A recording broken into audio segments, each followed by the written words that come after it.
It's Old Timey Crimey. Hooray! The answering machine escapades continue. I am Christy. And I am Amber. And we are here with a bonkers case from historical true crime. True crime history? Yeah, sure, one of those two. Something like that. Something like that. And a cat who is just all about the affection right now.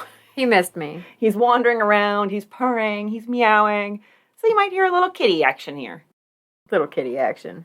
That's what I call my Saturday nights. So first of all, we would like to say hello, Nevada. Hi, Nevada. Thanks for listening. You really like us. Something is happening here. They like us. They really like us. They really like us. It was like Nevada was 30% of our listens for last week. It's super exciting. We love you too, Nevada. We do.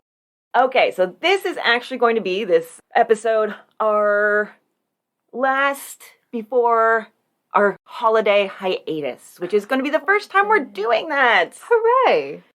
Not for you, but for us. Very much for us. I know that you will miss us, but there will be still new content coming to the Patreon throughout the month of December. That's patreon.com/oldtimeycrimey. So for $5, you can come over there, and you can get some bonus episodes every week, and then our monthly extra as well, in addition to access to the entire back catalog with over 100 bonus episodes. So if you're looking for some more content as more and more podcasts take their holiday hiatuses, there you go. We got you covered. Over on Patreon. That's right. We'll still have some content coming every Friday on the main feed here. I'm still not sure exactly what I'm going to put up. It's not going to be the normal episodes. I'll say that. It might be one of our older bonus episodes. It might be an episode of Detectives by the Decade that I have sitting on my hard drive and just need to edit. Something like that. I might throw some bloopers in there. But we will be back on January 7th. And in the meantime, we are leaving you with an absolutely wild, epic case. Yes. So, as Amber hates when I say, gird your loins.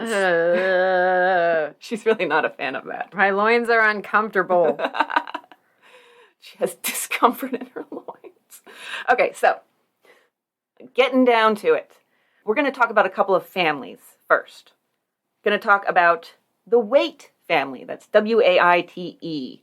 So Arthur Warren Waite was born December 2nd, 1887 in Grand Rapids, Michigan, to Warren and Sarah Waite. He was one of four. There was one girl and three boys in total, and he was the youngest. His older sister was 11 years his senior, and the closest sibling in age was his brother, who was 4 years older. So they put some space in between the kids there. His father, Warren Waite, was a fruit and vegetable wholesaler. Some reports have him as a farmer. It kind of depends. He could have done both. Maybe he grew the fruits and vegetables and then sold them. Exactly, yes. And the family was never really swimming in money.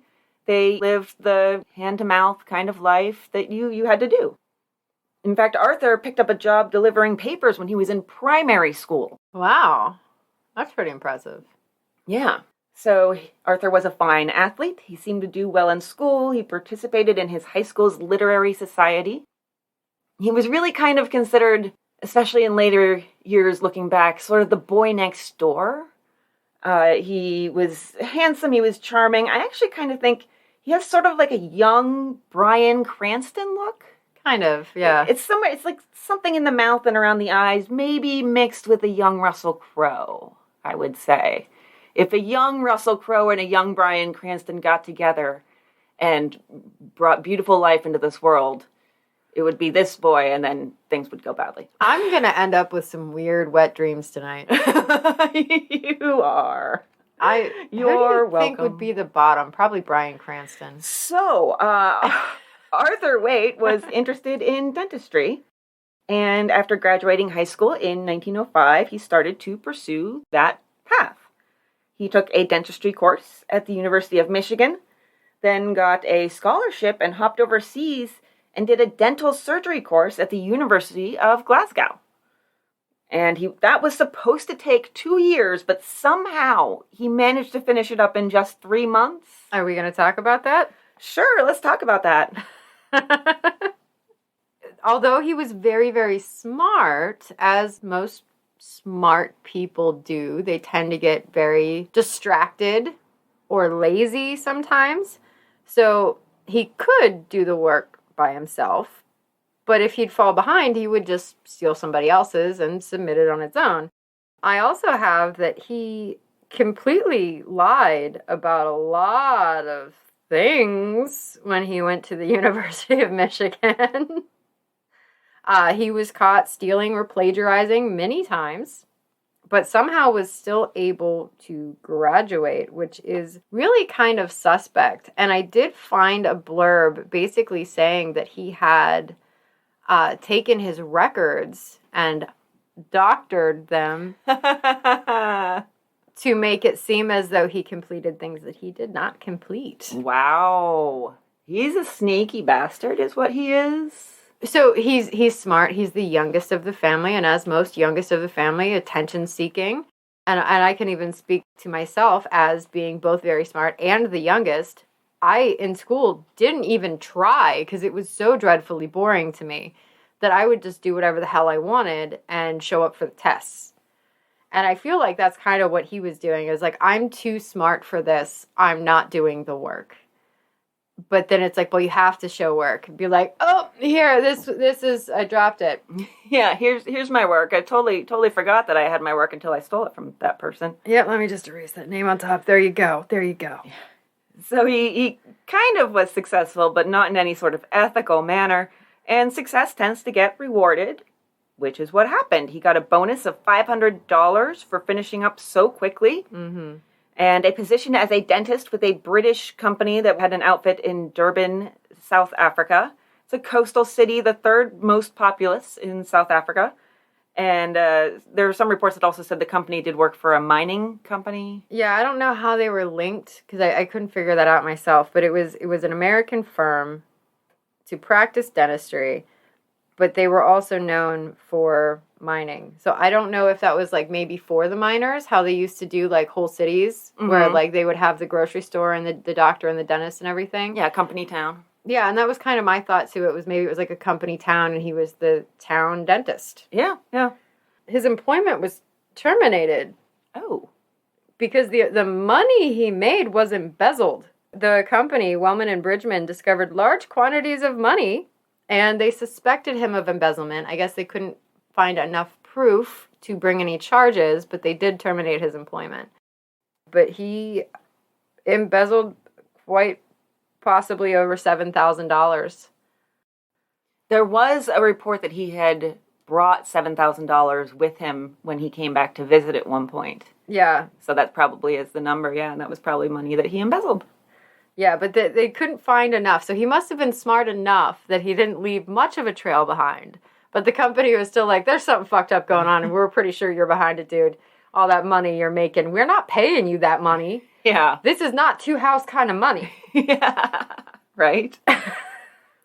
And then he came back and set up a practice in New York City, or so he said. So, that is where Arthur Warren Waite is. Let's talk about the Peck family. Clara Louise Peck was born in 1887. She was also the youngest of the family. She had 2 older siblings who survived and a sister who died at age 15 when Clara was 9. Heart trouble was listed as the cause of death. Her parents were John and Hannah Peck.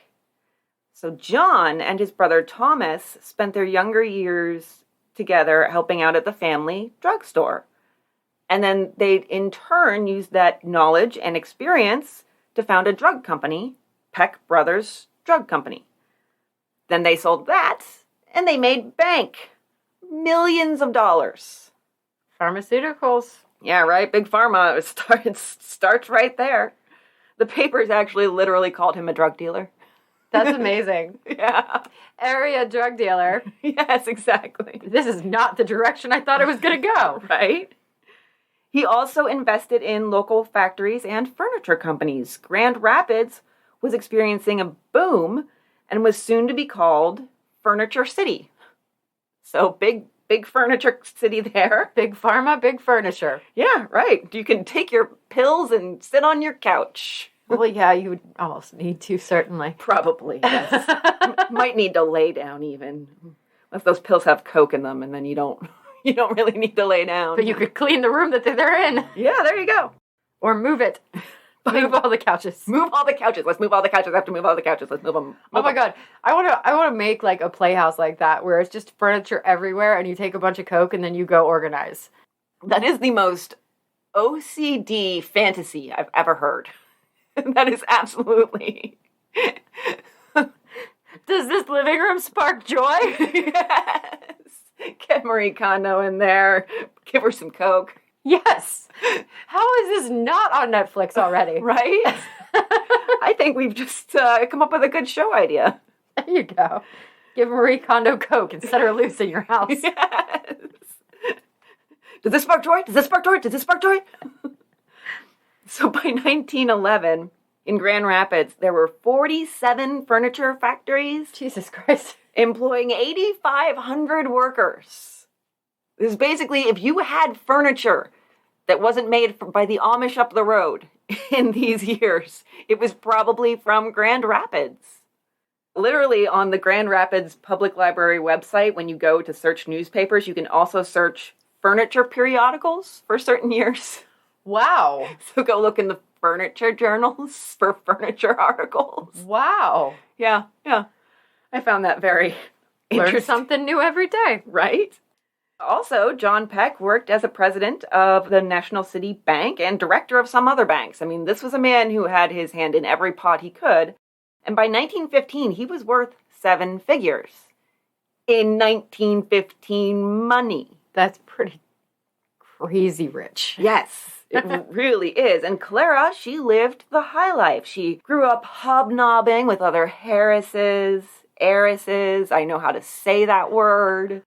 Harrises. I was like, who are the Harrises? The Harris. Is that like the old-timey Keeping Up with the Jones? Yeah. The Harrises. Keeping Up with the Harrises. The Harrises who commit heresy through hearsay. She went to Chevy Chase College in Washington, D.C., which provided, quote, private education for girls and young women, end quote, a.k.a. a finishing school, essentially. The only school that women were allowed to attend. It would have been brand new, actually, when she attended. It opened its doors in 1903, and she was 16 that year, so this was probably a brand new opportunity.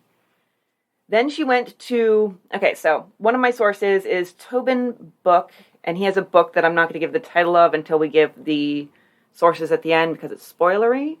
Spoiler alert. Yes, exactly. So he says she went to Columbia University in New York, but Columbia actually didn't go co-ed until 1987. Wow. Because they had Barnard as a school for women. Columbia, essentially, from what I can tell, opened up Barnard as a school, kind of companion school to Columbia, but for women. And so they were like, well, we don't need to go co-ed because they can all just go to Barnard. She probably went there. So 1906, one source said that he was 19 and she was 16. And I'm like, they were born a month apart. Did he just age faster or something? Could be. So they had both just finished school for the summer. And there was a dance. And they waltzed together that fateful night, but nothing happened immediately. It was just kind of like, oh, that was nice. That was a good time. He seemed like a nice guy, and we had a nice dance. They would see each other out and about after that, and she liked his good looks, his charisma, his ambition. He ended up over in South Africa, as we said, and they started corresponding there. He initiated the correspondence, but she was receptive to it. It was intermittent, but they stayed in touch somewhat. And then 1914 comes around, and he had, had his own supposedly dental practice in New York City, and she hears he's back. But All the sources said he was in New York City in 1914. He may have been in New York City in 1913. And that seems like a quibble, but I'm going to tell you what I found that makes me wonder about that. There's an article in the Times-Union out of Brooklyn, June 1913, about a public speaking social group's minstrel show. So, this was a entertainment event in which they put on blackface. So it's not pretty. And there's even a cartoon of him and several other men, or at least an Arthur Waite and several other men, young men, in blackface. It's hard to tell because it's a cartoon. And it's not super clear in the papers. It's very roughly sketched. You're not going to get a clear view of the face. Hard to say, but the age would have been right. Yeah, it could be, but he was supposedly in Africa then. So, I don't know. I mean, stuff can get fudged in the historical records sometimes. It could have been another Arthur Waite who was a racist, so. So, 1914, Clara's mom, Hannah, was throwing a little shindig, and Clara made sure that Arthur was invited, since she'd heard he was back. And then the courting finally started in earnest, although she played it cool. He actually did his first marriage proposal to her, and she put him off. I don't know if she said a flat no, but she said, let me think about it, maybe. We don't know each other that well. I don't know about you. Yeah, let's give it some time. But the thing is that sort of coolness in her demeanor towards him may have been influenced by her older brother, Percy. He was 9 years older, and he wanted her to marry John Caulfield, which everybody had expected. The two had been childhood sweethearts. Percy also hated Arthur and had heard some rumors about him that didn't exactly encourage him to welcome Arthur with open arms. Sort of some of the stuff that you talked about at the University of Michigan. You know, rumors about fraud and theft. Mm-hmm. But Hannah, Clara's mom, loved Arthur. She called him my little boy, which I'm sure Percy was not super happy about. No. That might not have helped with the dislike he felt towards this man. And Hannah was all for the marriage. Hannah was completely wooed by him. Oh my gosh, yes. She was just enamored, and he knew it too. So he would actually speak directly to Hannah about his land holdings in Africa and all of the great things that he did while he was over there. And he had this fake fucking accent that he put on that just charmed her panties off. Yes. And so he actually more wooed Hannah than Hannah's daughter Clara. Because he was like, if the parents like me, then they're going to give me their daughter. Which is basically the gist of it. Because I even found one article that Clara was kind of like weirded out by his affection because they went to school together and he never paid her any mind in school. And so she was kind of like, this is weird that this guy who I've known forever never liked me. And then all of a sudden is like, no, I've liked you forever, my dearest. She's like, what? What? No. And he really tended to come hot and heavy with the affection, too. In some ways, it might seem kind of stalkery. Like, her family, they did the snowbird thing that winter. They went to Miami. What do you know? Arthur was there, too. He actually was waiting for them when they got there. He beat them down there. That's weird. Yeah, it's, like, kind of uncomfortable. Oh, you vacation here, too. Oh, what a coincidence. How about a game of tennis? I'm absolutely sure that Hannah Peck said, Arthur, we're going to be in Miami for the winter? I bet. I would bet. Yes. So he proposed again, and finally Clara said yes. It was kind of a big deal in society. This is like the society wedding of the year almost for Grand Rapids. They set a date for September 9th, 1915, and they would have the wedding in Grand Rapids. And different accounts put this differently. One says that John Peck offered a dowry, and one kind of puts it as a wedding present. But either I had a way, wedding gift in my notes. yeah, $50,000 is what it's supposed to be up front, and that's $1.5 million today. So that's a nice chunk of change to start out with. But there was a condition to that, which Mr. Waite did not like. Sorry, Doctor. Yeah. So it was announced that the money was actually going to be held in a trust, and they could only draw $300 a month. Yeah. Which, oh, did that make him mad? Yeah, I think at first it was presented to him as $50,000, just outright. And then it was kind of like, oh, well, you'll get $50,000 eventually, $300 at a time. So, yeah. And it did seem like once he had Clara locked down, he caught a little case of the wandering eye. Oh, the wandering eye and the wandering proposal. He proposed to another debutante just a few weeks before the wedding date. And that girl knew he was spoken for. She lived in another city. She sent a letter telling Clara not to marry Arthur. Another letter came from one of Clara's good friends who also knew about this proposal to another lady. And her brother Percy also said you shouldn't marry him, but she just plugged her ears and went, la, la, la, I'm going to marry him, even if it kills me. I feel so bad for Percy, because Percy's like, look, I don't like this motherfucker. I don't know why. I don't like him. Please don't marry him. The entire time, he's like, there's something wrong with this guy. And nobody listened to him. Nobody. Percy was the only one that had the good instincts there, right off the bat. Like, no, there's something wrong with this guy. How is he this charming? Does this not put any red flags to anybody else, guys? Anybody? Fuck. Ah! Yeah, Percy was the canary in the coal mine. He really was. I feel so bad for Percy. I do, yeah. So the wedding happens despite pretty much almost everybody but Hannah's objections. And Clara's, I guess. I don't think Clara really had much of a say. No, I don't think she did. I think she kind of knew that this was going to happen, especially once Arthur had wooed her mother.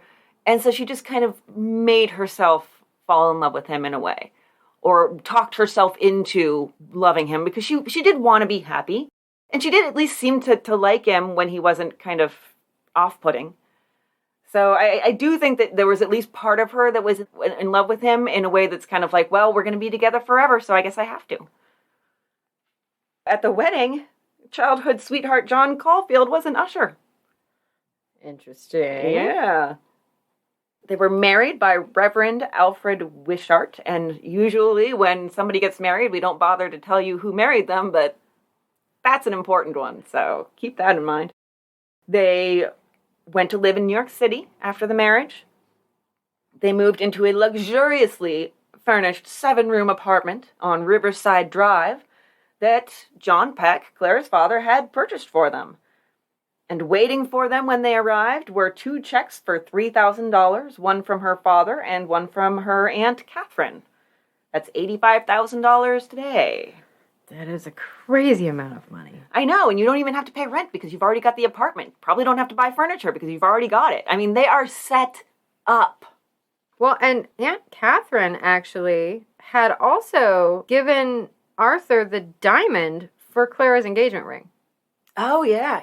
I saw different reports of that. Some reports that said that it was from Aunt Catherine. Some reports that said that it was Clara who actually gave it to him, or maybe Catherine gave it to Clara to give to him. Oh, perhaps, yeah. Yeah, so he's not even buying the diamond. They also have those $300 payments a month. That's $8,500 a month today. So over $100,000 a year. Yeah, that's a lot of fucking money. Yeah, in addition to the big check, the apartment, everything is settled and fine. So they've been there a couple months. Christmas time comes around. Clara goes home. Arthur comes a little after her. He stays behind for a few days. And then when they come back, he comes back first, so he spends a shorter amount of time back in Grand Rapids. Clara comes back around January 10th, and she brings her mother, Hannah, with her. It was not a good stay. This from the Evening World. Mrs. Peck became ill soon after her arrival, but recovered sufficiently to be taken out in an invalid's chair by a nurse. So she's sick on and off. Arthur is pretty busy around this time. There's a particular day, so she's been out there for a couple weeks. January 29th and 30th is a weekend. And Arthur, one morning, he had a indoor tennis championship in the Metropolitan District that afternoon. And that morning, he brought Hannah Peck 2 roses. He took her for a ride in his car, and he played her some of her favorite phonograph records. So he's really attending to her. He's doting on her. He wins the title of indoor tennis champion of the Metropolitan District. And that night, Mrs. Peck takes ill again, and she died within a few hours. The cause of death was said to be kidney disease. She was 64. To be fair, life expectancy for women that year was 56. So she had actually lasted longer than that. It's really actually interesting when you look at the charts for life expectancy. And in 1918, you see it just plummet for both males and females because of the influenza epidemic. Mm-hmm. And both of them decreased by 12 years in one fell swoop. It's amazing. Depressing, but amazing. So Hannah has passed away. Clara is a wreck. And Arthur's kind of taking charge here. He knew Hannah so well, so of course he knew her wishes for after her death. And he knew that she wanted to be cremated. So he and Clara hopped on the train to Grand Rapids with the body also on the train. I mean, not right there with them. They're not Weekend at Bernie's-ing this. I wish they were. I know. And once they got there, Arthur personally took care of every detail, getting the body to Detroit for cremation. I guess that was the closest crematorium. That's a bit of a haul, 157 miles. So it's a bit of a job. This was kind of an unexpected death. She hadn't been terribly ill beforehand, but nobody really thought too much of it. They held the funeral, and afterwards, it turned out that Grand Rapids undertaker was a friend of the Peck family.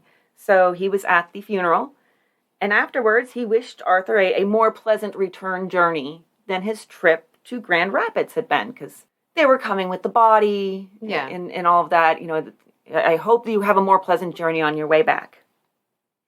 And Arthur said, "Oh, that's all right. There'll be another one in the next 3 months." When asked to elaborate, he said, "Well, you know, John Peck's not doing so well either. I think Clara's probably going to lose both of her parents in a short period of time. It's just a gut feeling. And don't ask Percy about this, but I think you should listen to gut feelings." So, yeah. John Peck is now a widower, and he comes out to stay with his daughter soon after the death of Hannah. And there's some reports that the three of them were planning a trip together, possibly to Hot Springs, which I think is in Arkansas. I think it was kind of a destination at the time. Clara said that her father was, quote, in very good health when he arrived, but just a little while after he got to the apartment in New York where he was staying with them, he started having fainting spells. There was one line somewhere that I could not find any other details about. So I'm not sure if it's true, but one line somewhere mentioned Arthur Waite performing some sort of dental procedure on John Peck. I don't know what that's about, because as we're going to get into eventually, he didn't have a place to do that.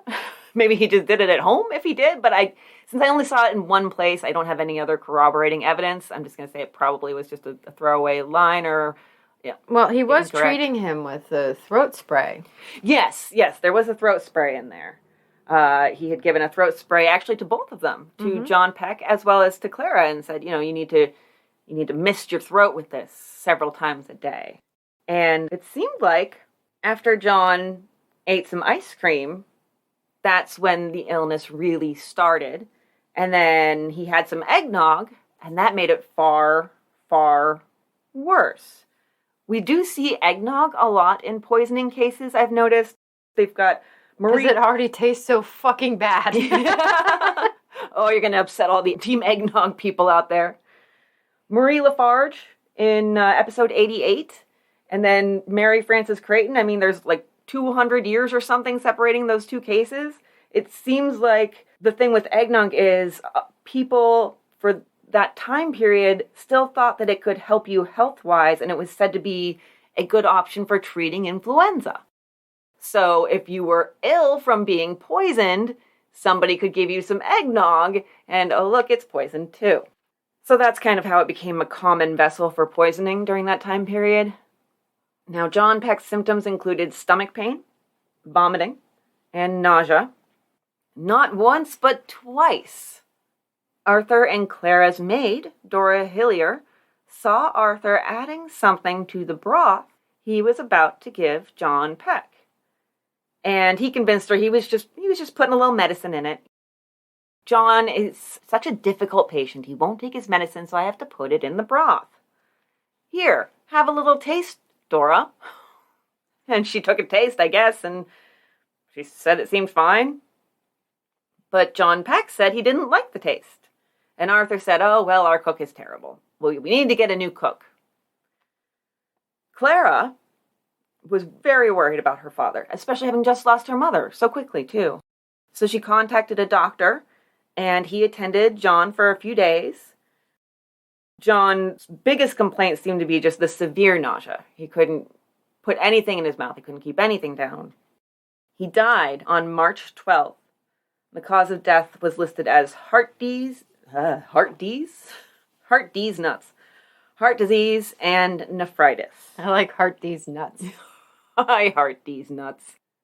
Once again, just over the course of 2 months, they're traveling back to Grand Rapids with a body in the, baggage cars. And Arthur once again says, well, John really wanted to be cremated. But they get to the station, and who's waiting for them but Percy?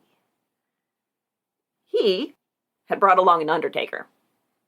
So he's ready. Because he'd gotten a heads up from a family friend who had started to have some questions about why in-laws were just dropping dead in Arthur's presence. Mm-hmm. The Evening World put it like this: from remarks made by Mrs. Waite to her brother, Percy Peck, and the friends of the family, it is said, the impression gained ground that the deaths of Mrs. Peck and her husband would bear investigation, which is 36 words to say, it's kind of sketchy. This friend had sent Percy a telegram. Suspicions aroused. Demand autopsy.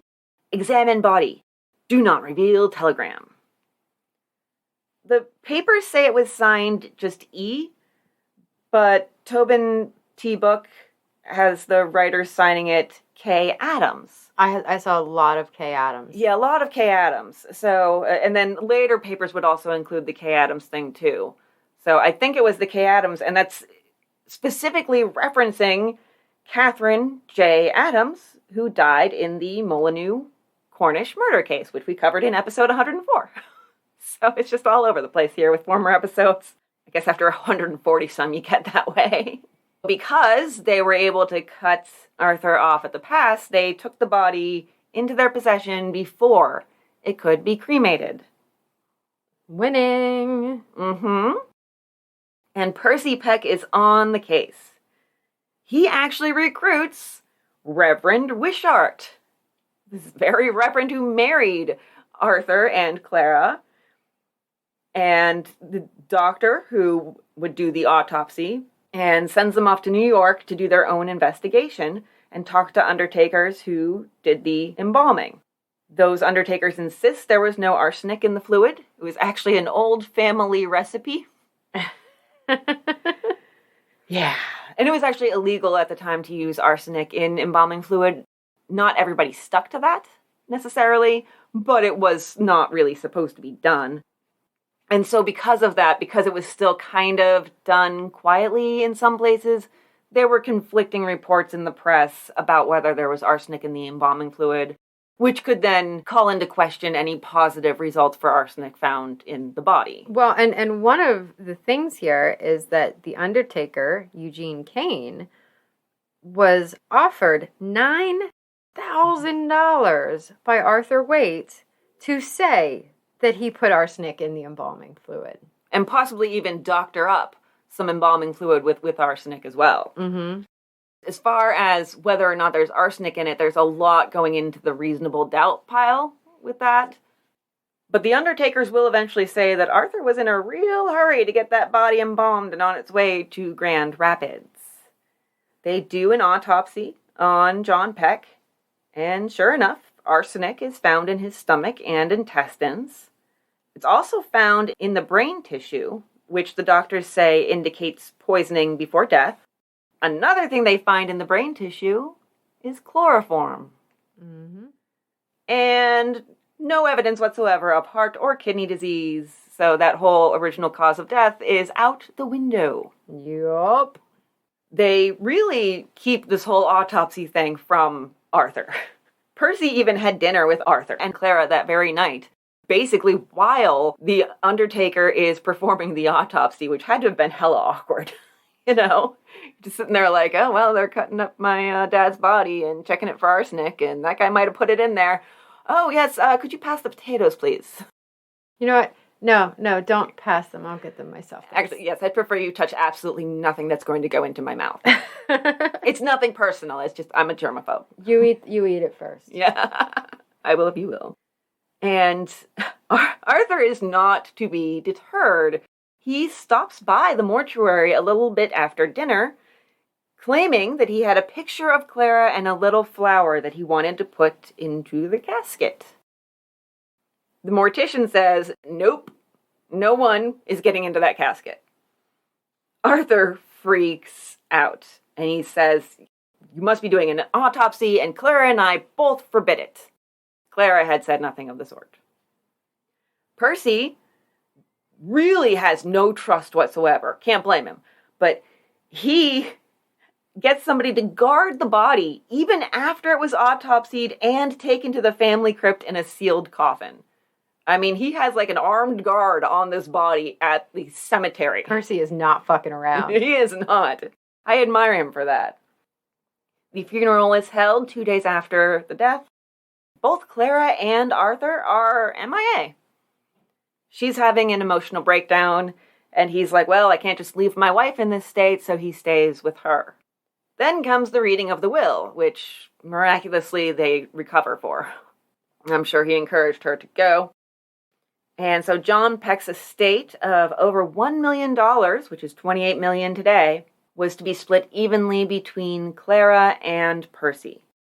And Arthur is just all over all of this. I mean, he is just hopping from one person to another, doing this whole act of, I'm so concerned about this person, I'm so concerned about that person. Once he's out of Clara's hearing, he tells Percy, oh, Clara's not doing really well, and I don't think she's going to make it much longer, to be honest.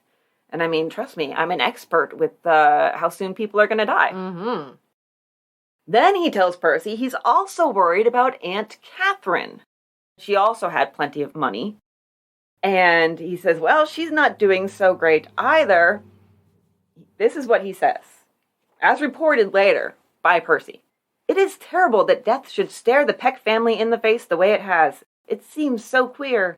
Ever since my marriage to Clara, it has been death after death. Where will it strike next? Jesus, he's obvious. Mm-hmm. After that, he moves on to chat with Percy's wife, Ella, about his concerns for Percy's health. I mean, my God. He thinks that Percy is showing the same symptoms that John had been showing before his death, and he thinks maybe Percy's got 6 months left. Mm-hmm. I bet he did. Absolutely. So next up, he moves on to Clara. He's got some work to do here. He says that they need to arrange their wills so that they leave everything to each other. You know, this has just been such an eye-opening experience, and we really need to take care of our future. And he pushes her to write hers that very night. I mean, she writes it on hotel stationery, for God's sakes.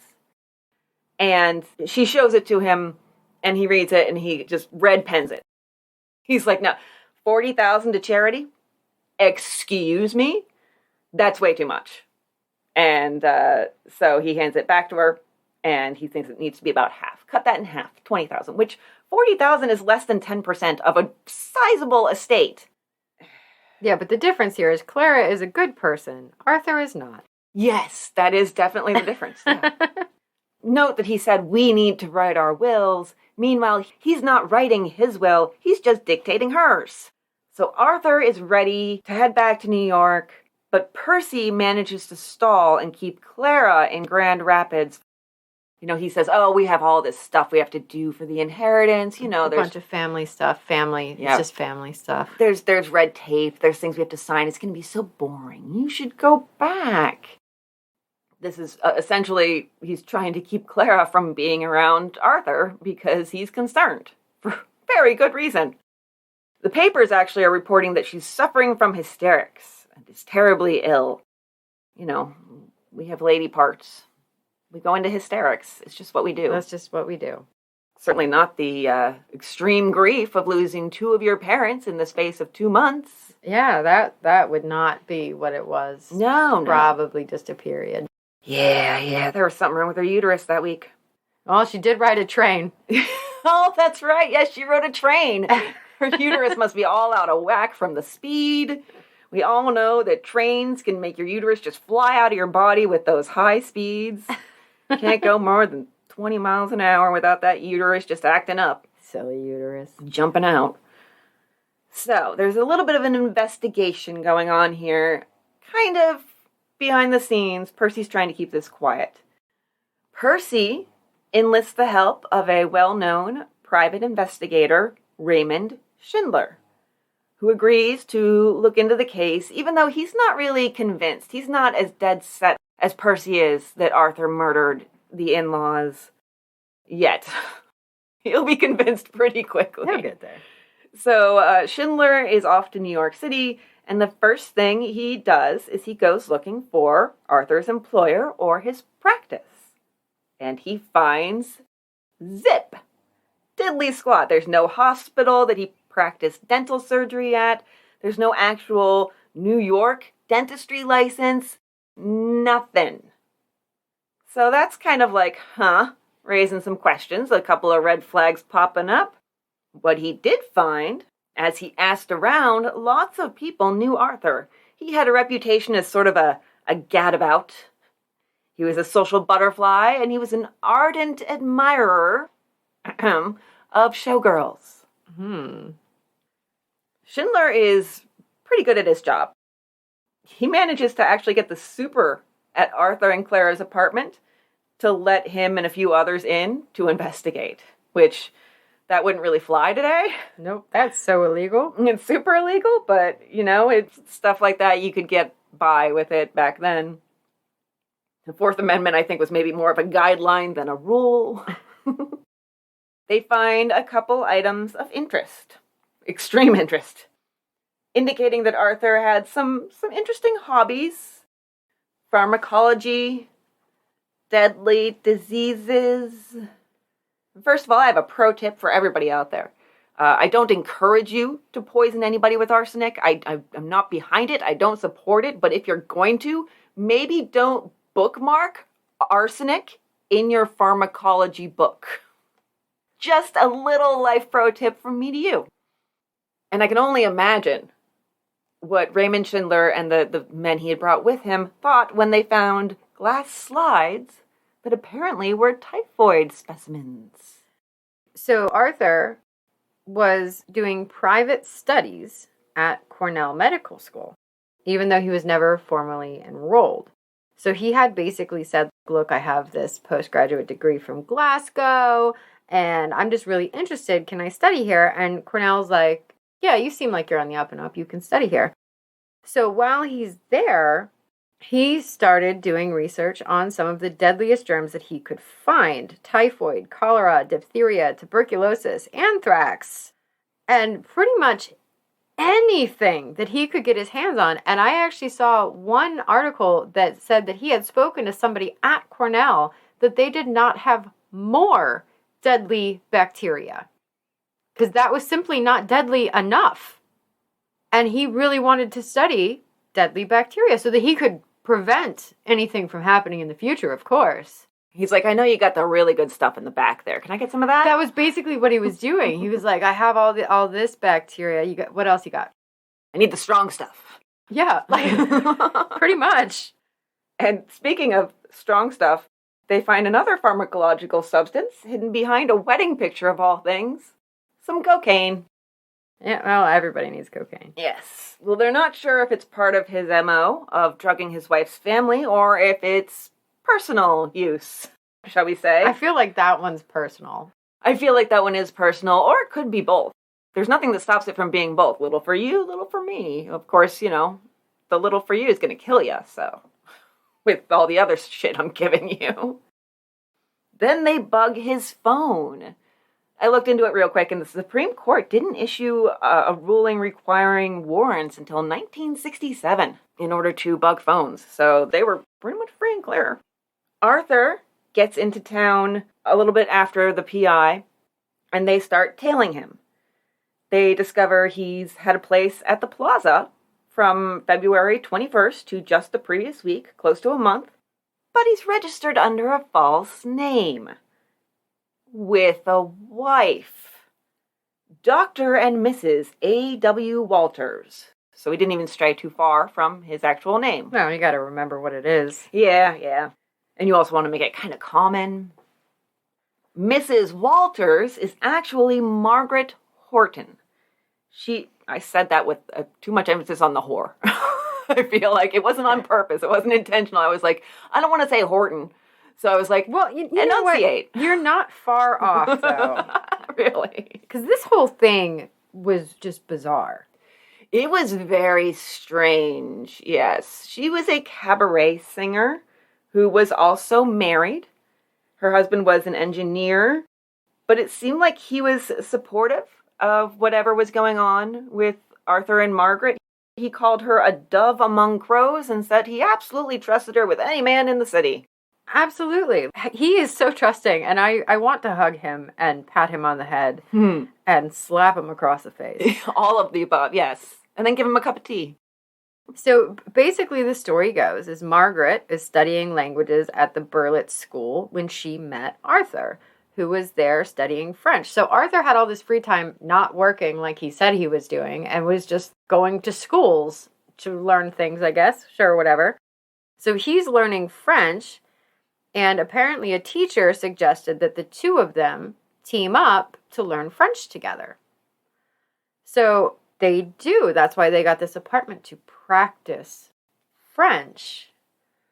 And also I did read one thing that said that he apparently decided to tell her that he was an accomplished pianist so that they could also perhaps practice music together since she's a singer. Oh, well then, yes. Yes. Well, it was continuously called and with scare quotes around it in the newspapers, their language studio, and she was called his studio companion.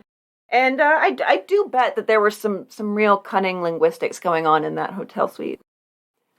My show notes. Dr. Dingus, the cunning linguist. You definitely beat me. Mine was at the last minute. Evil dentists are so rare. So, okay, my mom has told me this story a bunch of times. I don't recall because I was only 3 or 4, and my mom had made me very mad. And I told her that when I grew up, I wanted to be a dentist so that I could hurt people. I love it. And so 3-year-old me knew why this asshole became a dentist. Because at the core of every dentist is a sadist. Absolutely. I mean, they even are very similar words. Dentist, sadist, easy to get them confused. Yeah, flip back and forth. Same word. I really have a very nice dentist, but I've had so much dental work over the years, and I have had occasionally some sadistic dentists. So. I'm pretty sure my dentist is a sadist. I've heard you talk about him, I'm pretty sure, too. Yeah, I agree. So now this is found out, and the 2 fake lives he's living are about to collide. The very Reverend Wishart, who had married him to Cora, does a little bit of trickery. It's almost like social engineering. to get Arthur to admit that no, he's not actually working as a dentist, and he doesn't actually have any patients. He just spends his days at the plaza. He just basically, by kind of using a different identity, the Reverend manages to get him to admit this. And he felt bad about it afterwards, the Reverend did. He was like, I hope God will forgive me for that lie. So seems like a pretty pure guy.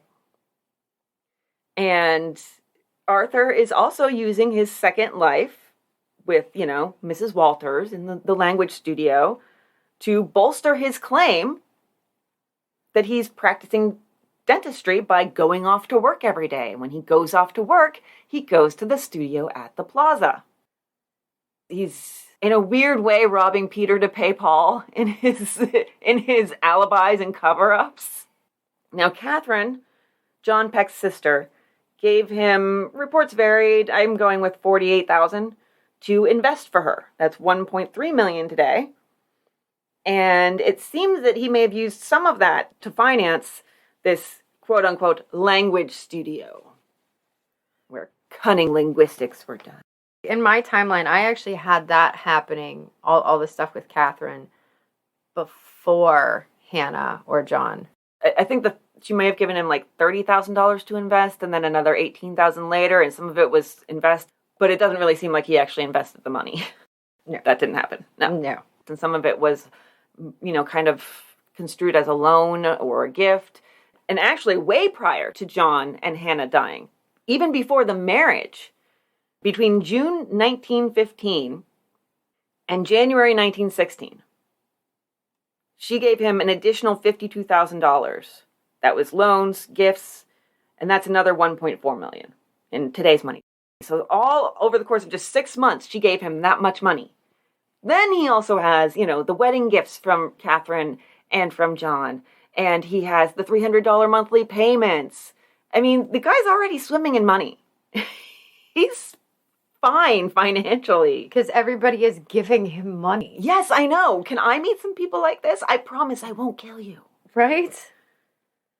They bring in Dora, the maid, for questioning, and she confirmed she saw him put stuff in the food. Clara also confirms that Arthur would medicate John Peck's food, as John didn't like the taste of it. So the walls are starting to close in, but he's bearing up a little bit okay. He's kind of bearing up well at first. They question him. Apparently he laughed heartily and said, "Why, this is rich. I never purchased arsenic in my life, and never have had any." And then they get to the more specific accusations regarding John's death, and he said, "What? Kill my father-in-law? Why, the thing is too absurdly amusing to discuss." It's so funny, guys. It's so funny. Just hilarious. The heat is really on him at this moment. He's feeling it. It starts kind of bearing down on him after that, and a little over a week after John's death, Arthur calls Aunt Catherine and says, "What do you think a man should do if he's been cornered? Would you think of suicide?" Aunt Catherine is like, "Whoa, okay, get your ass over here right now," but probably classier than that. He did, and the two then rode around for several hours and probably talked things over. We don't really know much of what happened in that conversation. And he had lots of stuff going on aside from this, too. The day after that, he was arrested for speeding. How fast were you going that you got arrested? He had 2 arrests for traffic violations in 1915, so this was not his first rodeo. This is not his first traffic court. So he was in court the day after that for the speeding charge. And he basically refused to admit he'd been speeding, so they adjourned the case for the moment. And then, for reasons that will eventually become obvious, it never really came back up. The fish they had to fry were a little bit bigger than a speeding ticket. Yes. So the day after that is when he was arrested in connection with the murder of John Peck. But when they came to arrest him, they, quote, found him in a condition of stupor as a result of an opiate, self-administered. But it's actually several different things. He had taken Trianol, Sulfonol, Veronal, and morphine, or at least those were the drugs that were found in his pockets. The doctors do attend to him, get him at least close to consciousness. One newspaper says he's vomiting freely, but I think that was actually them pumping his stomach. Yeah. And then as soon as he was done with that, they arrested him. Yeah, pretty much, yeah. They actually put him in a prison room at the hospital, under guard by a detective, even though he insisted he had just taken all of those things to help him sleep. Okay, so his brother Frank comes to see him. It seems like he just spews everything to Frank. And then the detectives come, and they show Arthur some of the evidence they have. They had discovered some purchases he'd made of poison between December 21st and March 7th. And in the papers, they make sure to add Hannah Peck's date of death, January 30, right after that little revelation, kind of, okay, reader, connect the dots. You can draw your own conclusion. Gonna make it real obvious for you here. Yeah, right? They also had proof that Arthur bought arsenic on March 9th, just 3 days before John Peck died. And it's only after being confronted with this pile of evidence that he finally breaks down and says, I bought it just that once because John Peck asked me to. John wanted to use it to commit suicide. Quote, this is from Arthur. Oh, by the way, I have a lot of little interjections to make throughout this little speech of his. Okay. So get ready. I'll try to differentiate voices as much as I can. Mr. Peck was an old man, and he was very despondent over the death of his wife. One day he asked me to buy some poison for him. I don't remember whether he said he wanted arsenic or not. Okay, so here's the thing. This seems a memorable event when somebody asks you to buy poison so they can... One would think, yes. Yes, one would think it would stick in your mind. It's not something that happens every day. Okay, back to it. I went to see a physician acquaintance, told him I wanted to kill a cat, and asked him to recommend me to his druggist. He called the druggist on the telephone and told him I was all right. I told the druggist I wanted to kill a cat. And we're just advertising that all over town. I just want to kill a cat. Well, put it in the papers. Just here to kill a cat. I mean, it does get in the papers eventually, so. I took the poison home and handed the package to Mr. Peck. I never saw it again. But the doctor that he talked to says, actually, no, I recommended strychnine, but he was very, very determined that he wanted arsenic. And Arthur says that also Clara knew nothing about any of this. He's apparently just buying poison so her father can kill himself, and that's just not pertinent information for her little lady brain to have. No. But he says in his interrogation that his only regret is how it will hurt his wife very deeply. Quote, nobody knows anything about the subject except myself, and I can't prove what I say. He's basically saying that since Clara didn't know about the supposed suicide plot, he can't prove anything, and maybe she might even believe he's a murderer. Oh, poor guy, he's getting railroaded. Mm-hmm. And his own wife might not trust him enough. Right? This whole story of John requesting the arsenic, it takes quite a hit to its credibility. When it comes out that Arthur had asked someone to give the maid, Dora, $1,000 in exchange for a little backup on his story about John asking for the arsenic. That someone was private investigator Raymond Schindler. Oh my God. I know. He, of course, did not know that this was a private investigator. Raymond Schindler is just doing his job. Hey, man, you look like you're cool. So I'm going to give you this money. I need you to go give it to the maid and tell the maid that this is the story and we're sticking to it. Literal quote from Schindler, quoting Arthur. If she will say in court that she heard Mr. Peck ask me to buy the arsenic and that she saw me give him the package unopened, I will give her a check for $1,000. Also a check for a bribe. So not even cash. Right? How bad are you at this game? You don't write checks for bribes. Let me just PayPal you that. I'm a Venmo. It's Venmo. My God. No, you don't want a goddamn paper trail, you motherfucker. I mean, you may as well just write, shh, back me up on this on the memo line. Or, yeah, I did it. Like, yeah, right. My God, how obvious are you? It's so obvious. Bribes are cash only, folks. Cash only. Right? Just in case anyone wants to bribe me, I do accept cash. Yes, we accept cash. I don't want your checks. Don't want them. Hi there, it's Mo. And Chip. And Mikey. And we're the hosts of the Deep Dark Truth podcast. An allegedly hilarious podcast that dives into your favorite conspiracies, mysteries, and bizarre true crimes. It's like Reddit for your ears. Wait, what's Reddit? Okay, Boomer. We investigate cases like proven conspiracies, rituals, and the cryptid dating scene. Because local cryptids want to meet you. Call me Bigfoot. Tip line 313-355-3411. Listeners can also submit their own stories and might find themselves featured on future episodes. Subscribe to us wherever you get your podcasts. And don't forget to rate and review this podcast you're listening to right now. And keep searching for the deep, dark truth. I hate when you do that. Also, part of the detectives and district attorney's conversation with Arthur is the question of how much John Peck was worth. And he has no trouble coming up with the exact amount and some of the holdings. He's quite specific. So they have some information here, but within a few days, there's a new character in his confessions. The little man from Egypt. He says that a little man from Egypt acted as his alter ego, and that's who actually committed the crime. Now, not just a little man, an ancient Egyptian, or a reincarnation of an Egyptian pharaoh. Yeah, he says that the little Egyptian man knows Cleopatra, the voluptuous beauty of the period.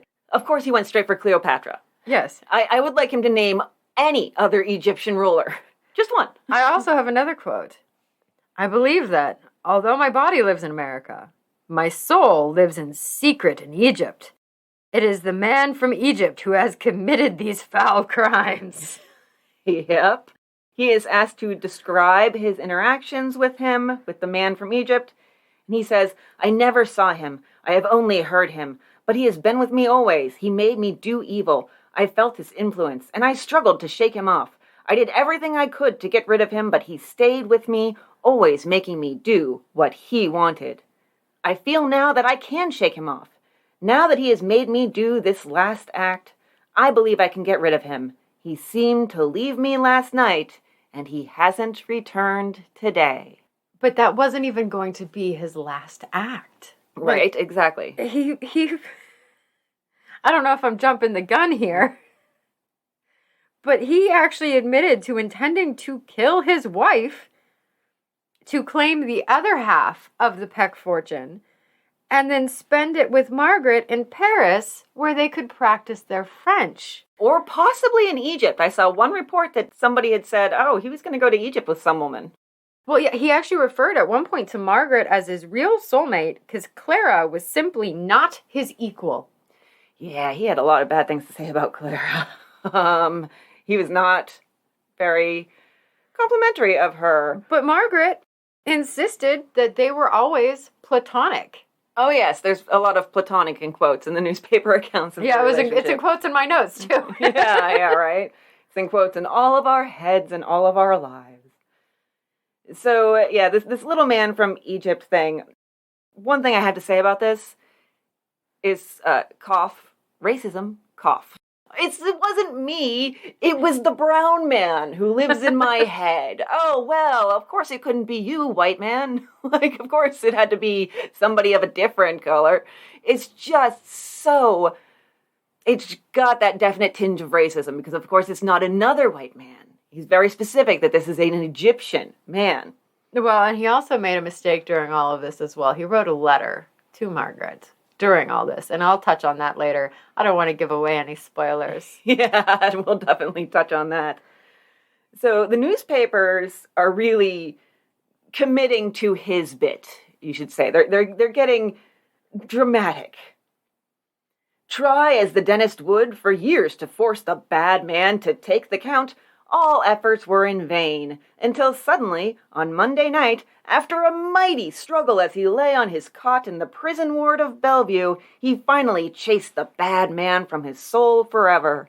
Consequently, no matter what his other personality may have done immediately before Mr. and Mrs. Peck were murdered, the dentist is now himself again, and incapable of committing homicide. You can hear the sarcasm dripping dripping. Drip, drip, drip, drip, drip. Yep. And one of the things the little bad man from Egypt made him do was, quote, inoculate Hannah and Clara with diphtheria and influenza in their food. And as for John, he put diphtheria, tuberculosis, typhus, and influenza in his food. He put some germs in Clara's aunt's food, Aunt Catherine's food. But like we said earlier, he was having a hard time getting stuff that was strong enough to do the job. And the bad man from Egypt wasn't satisfied with how slowly this was all going.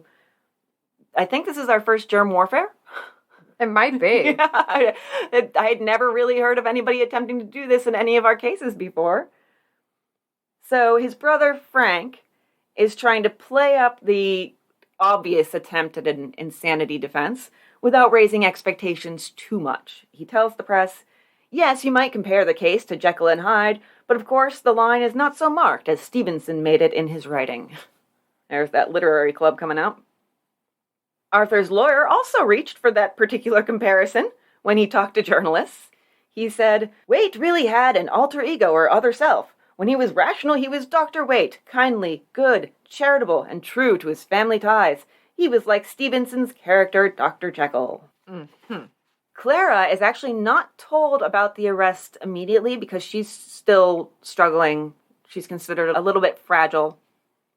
But when asked about her husband and the possibility of him murdering her parents, at this point she still can't buy it. She says, I have the utmost confidence in Arthur. I know positively that he loved father and mother too well to do anything to them. And, even if he did not like them, his love for me would keep him from doing any evil. So she's ride or die with him at the moment, which the or die was a lot closer than she thought. He says he told Clara about the bad man from Egypt, but when she's asked about that, she says, no, I never heard of any such thing. What the hell are you talking about? Yeah. And Reverend Wishart is speaking on her behalf and says Dr. Waite never said anything to her about any little bad man, a mythical influence, an Egyptian, or anything of the sort being the cause of his wrongdoings. And other members of the family, like Brother Percy and Aunt Catherine, are all saying that, okay, if he wants to do this insanity plea, we'll take it. But Clara is starting to get more information. And as she gets more information, her ride or die starts to fade pretty quickly. Yup. Clara said she was against the death penalty as a rule, but if there was ever a time, it was now. Well, yeah, he killed her parents. Yes. So she is telling the press her whole life with Arthur. Everything comes out. She says he was always asking her if she wanted him to come home from work at lunchtime. And then he would go on to talk about how busy he was, sort of being like, oh, do you want me to come home from work? I'm so busy. I'm sure I could spare a moment for you, but I'm really just swamped. Then he would call her around noon, and she speculated that he was calling from the plaza rather than he would say he was calling from a lunch counter. So she speculated that he was with Margaret those times when he called her. She sort of lined up dates and times as she started to get more information with, what he was doing to try and hide his actions and how he was treating her. The day he bribed the undertaker, he wrote me twice and sent me flowers. He wired me that he had arrived safely when he came back after my father's funeral, just after he had called up Mrs. Horton at the plaza. She also said, people keep asking me how I feel. How would they feel if 6 months to the day after they had been married, their father had been poisoned by the man they loved? They tell me he laughs at the way he fooled me and calls it a good joke. How can I have any feeling for him? She drops out of, Team Arthur pretty quickly. Well, because at first she was probably like, no, this is my husband. He would never do such a thing. He knows how much I love my parents. And then as she's getting information, she's like, holy shit, holy shit. I saw him put stuff in the soup. Holy motherfucker. He gave me that nasal spray. Yeah. And tried to do more than that, and she said no. Like, she would decline different treatments that he would try to give her. He gave them atomizers. That was the nasal spray. Think like old-fashioned perfume sprayer that has like a little bubble at the end that you squeeze. And she talks about that and says it was later found that hers had typhus germs in it. Quote, I did not feel very strong all winter. She says that the days that her parents died, she was abnormally tired, went to bed rather early each of those nights, earlier than usual, and then woke up to Arthur telling her, you know, your mom's dead, your dad's dead. Well, with the mom, this is fucked up. So with the mom, Arthur actually went and discovered Hannah and found her body, and then went back to bed so Clara could find her body. Oh, yes. Yeah, that's so incredibly messed up. That's so messed up. He wanted her to be, like, mentally scarred from this. She talks about how he used to take her and her father to hospitals because he had to go perform an operation. He would leave them outside, and he would come out an hour or two later and tell them all how difficult the operation was, all of that. Those rose-colored glasses, she whipped them off, and she threw them across the room and then went over and stomped on them for good measure. She was already at this point, before the trial even began, in the process of obtaining a divorce. Quote, he's out of my mind now. I don't want to see him. I suppose if I go to the trial, I shall have to look at him in the courtroom. But he will mean nothing to me, except that he is the man who took everything in life from me. And yet he is the man who just a few months ago, when we took the apartment on Riverside Drive, wrote to my mother, I have found a little corner of heaven instead of a corner apartment. What a fucker. Yep. The trial starts in May 1916. Headlines the day before the trial in the New York Tribune. Okay, I've seen some wild headlines in my day, but this is one of them. So, man from Egypt await witness. Alienists hope to drag evil spirit of compulsive insanity into court. There are articles about Clara every single day as this is going on, and her anxiety is palpable in the quotes from her. I get the feeling that she's a nervous talker, and as her anxiety piles up, she just needs to just spew it all out.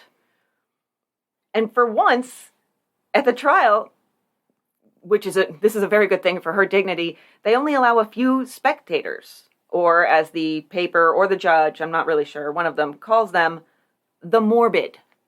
They said, we will not be allowing the morbid to see this trial. We are kind of the morbid ourselves. I suppose we are the morbid. Yeah, we are. The jury selection broke records. 3 hours. And they had a jury. One of the potential jurors, who they had to excuse, had worked on the first ever electric chair built for New York State. Because this is going to be a death penalty case.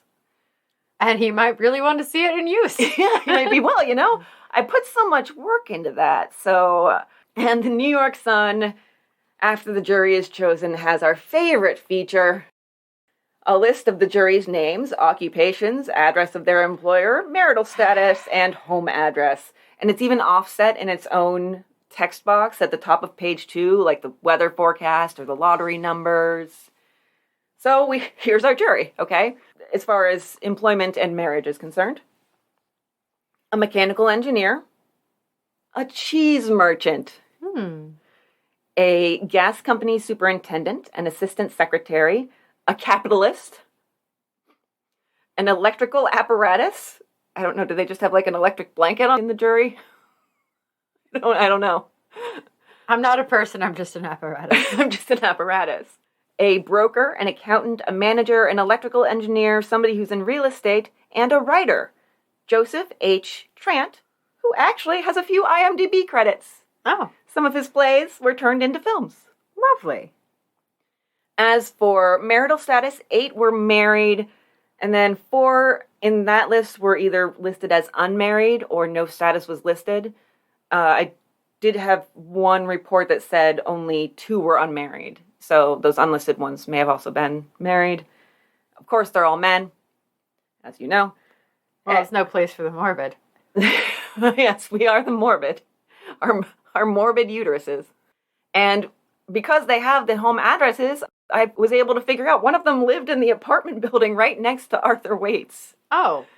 Yeah, I was like, that address looks really familiar, and 1 digit off, or 2 digits off. So they were neighbors. Yeah, they were neighbors. I mean, it's New York City, so a big apartment building, you're not going to know even all your neighbors in there, much less all the neighbors next door, but I'm sure he's passed them on the street. Yep. All right. And Arthur, as far as his demeanor was concerned, quote, passed through the day as calmly and apparently as undisturbed as any person in the courtroom. He yawned, he smiled, he laughed. He even laughed when one of the potential jurors said he, quote, was decidedly in favor of capital punishment for this particular case, end quote. So I have a description of this.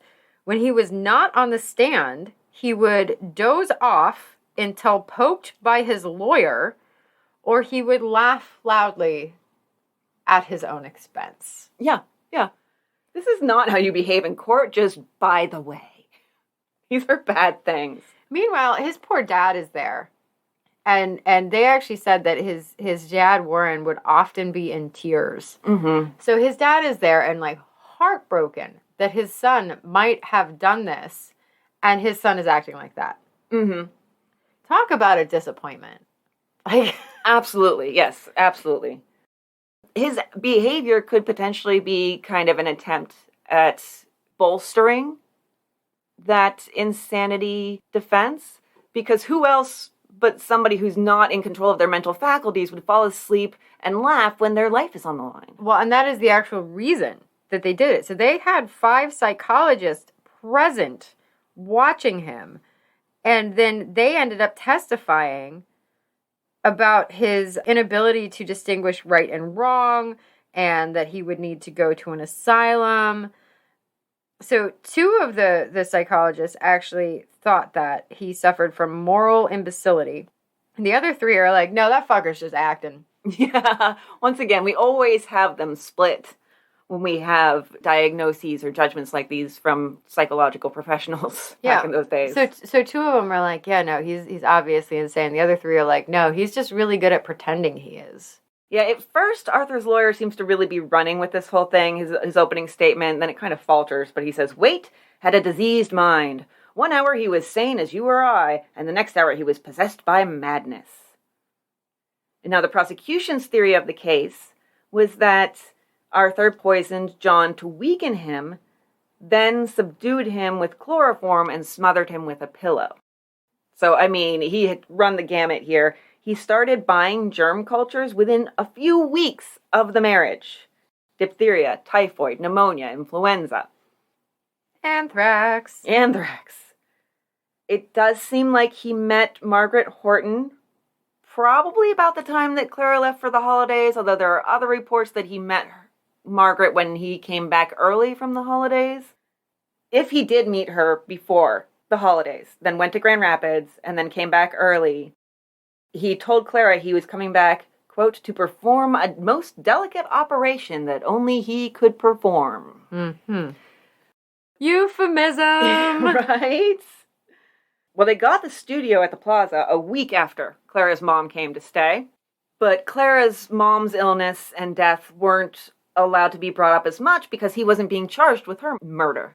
No evidence that that's what she had passed from. Yeah, she had been cremated, so he managed to cut that one off at the pass. And then, as far as John Peck's illness was concerned, the prosecution showed that he had bought 4 ounces of live typhoid cultures on March 3rd, and 2 days after that, John's illness went from bad to worse. John actually wanted to go down south, like we talked about that potential trip to Hot Springs, but Arthur insisted that he stick around New York. And then they go over everything that we've talked about, his insistence on cremation for both the bodies, his bribery, of the Undertaker, his general sneakiness, and they have the Undertakers testify. Quote, Undertaker Kane, who accepted from the dentist $9,000 and buried the money in the treacherous sands of Long Island, where $1,200 melted mysteriously away. Ew. Yeah. Arthur smiled throughout their testimony. By the end of it, he was actually grinning. And I do have to say that this was a headline. The headline about this particular day in court was 2 undertakers tickle Waite. I know.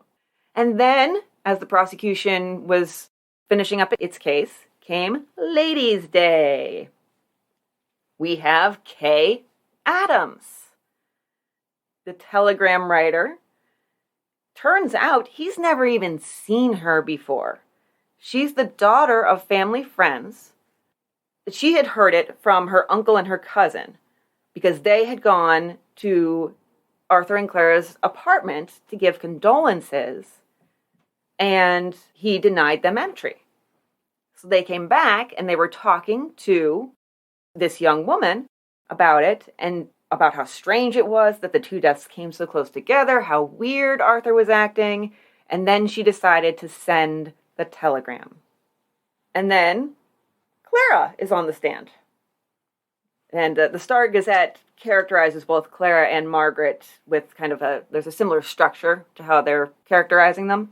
Clara is the woman who represented to him money, ease, luxury, and security. Really, the most I got out of her testimony was that they slept in separate rooms. They did not tend to sleep in the same room. And as far as that goes, it's really, the rest of it is just a fairly drama-free recitation of the night her father died. And then Margaret is on the stand, and the Star Gazette characterizes her, the woman who represented love, romance, and gaiety.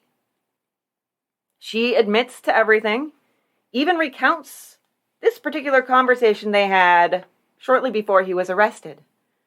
She said, I see by the papers that you were accused of killing this man Peck. You did not do it, surely, did you? And then the paper actually put this in all caps. A dramatic pause. And then he says, yes, I did it.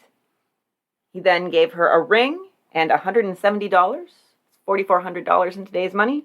And they parted with him saying, kiss me. Well, I used my girl voice. Kiss me. I don't think that I will ever see you again. Well, you will in court. And then the letter. Do you want to do about this? You probably have much more than I have, to be honest. I have too much about everything, really. But the gist of it is Arthur sent Margaret a very damning letter, basically admitting that he was lying about the whole insanity thing so that he would only have to go to an institution for a couple years and then he could come out and join her again. Mm-hmm. So that was the gist of it. And the letter didn't exist, though, because she had destroyed it. Yeah, he and his lawyer had told her to burn it. But she was able to recount what it said, at least. And, yeah, he said that he would treat them nicely and be good and that they would soon let him out. And then there was another letter where he's talking about his feelings for her. I never in my life met anyone who means so much to me as you do. It was worth all that I have gone through those 3 months we had together. He also talks about the man from Egypt in those letters and seems to find the whole thing quite funny. And then the Star Gazette recounts her testimony. And then, from this woman who had thus slammed the cell door in the face of the man to whom she had been companion in romance, came the following. I replied, saying that I'd wait for him for 4 or 40 years. So she basically recounts all this very, like you said, damning evidence from the letter about his attitude towards his insanity plea and everything. And then says, well, you know, I told him I'd wait for him forever if I needed to. And her husband is present for all of this testimony. Her husband, who is like, I trust her implicitly, and she would never do anything like that. Yep. Strange relationship that I don't quite get, but I guess to each their own. Maybe he couldn't get it up, and this was like an agreed upon thing. Yeah. Under cross-examination, she does insist that it was platonic, but it also admits that she went to their language studio at the plaza nearly every day. Yeah, there was something going on there. They weren't just speaking French. Something with French was going on. Well, they would also read Romeo and Juliet. Oh, yeah, okay. Yeah. Mm-hmm. That's totally platonic. One note about other people who are present that I found interesting. because it seems that Margaret has some support in kind of high places. Former Russian Prince Miskinov and his wife, Aimee Crocker. Wikipedia has this to say about her. American princess, mystic, bohemian, and author, known for her cultural exploration of the Far East, for her extravagant parties in San Francisco, New York, and Paris, and for her collection of husbands and lovers, adopted children, Buddhas, pearls, tattoos, and snakes. She also collected princes. Prince Miskinov was the first of 2 Russian princes that she would marry in her life. Oh, my. Yeah, she wrote kind of like a sort of memoir autobiography type thing. It seems like a collection of anecdotes from her life. I'm going to read it. I did see the words attempted murder in there. And so I think I can make it into an old Timey Crimey. So we might hit her up in like January or February. Cool. Because I was like, oh my God, I want to talk about this woman for 2 hours. She sounds fascinating. All right, so the prosecution puts its case to bed, and now the defense opens its case. They start with his brothers, Frank and Clyde. So they talk about their childhood with Arthur. So Frank says, we made fun of Arthur because he had a big head. He was always in trouble for fighting with the other boys. Then he went to South Africa and sent back a ton of money. But when he came back to the U.S., I would visit him at his apartment. He'd just be totally drugged up. And even when he was a little lucid, he was still wacky. And that he would steal from boarders in their home and classmates at school and just lied. He lied like it was second nature. Every breath was a lie. Then his dad is on the stand. Arthur's dad talks about how his own father disappeared in 1871 and was never seen again. How one of his own aunts had died in an asylum. And says his sister-in-law had 2 children who had spent time in asylums. We also learn that Arthur was a 12-pound baby. Jesus. Starting trouble from the very beginning. Oh my God, no wonder he was the last one. Yeah, right? And this is a direct quote from his father. He was a liar and a thief in his school days and once took $200 from his schoolmate. He called Arthur disobedient and morose. And see, the thing is that it seems like, oh, this is cruel and mean to say about your son. He very much loves his son still. He just sees him clearly for what he is, and this all can be little tiny pieces that can be used to help bolster the insanity plea. So, or that he didn't know what he was doing was wrong. Because if he just acted this way throughout his life, in this way that none of his actions could be wrong, then him killing Mr. and Mrs. Peck was just an extension of that. That was just the continuation of that behavior.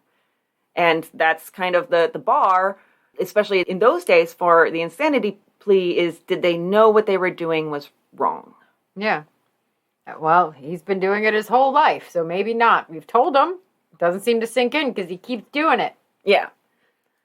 On cross-examination by the prosecution, Arthur's father admits that when he was asked about insanity in the family when he first got to New York to see his son after the arrest, he reported that there was none.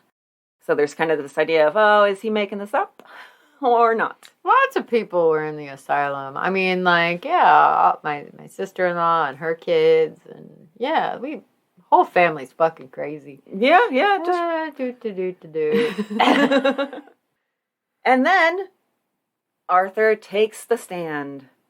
Arthur's got some shit to say. Arthur's got some shit to say with a big fat grin on his face. He basically was totally at ease and admitted to everything. Oh, everything. Everything.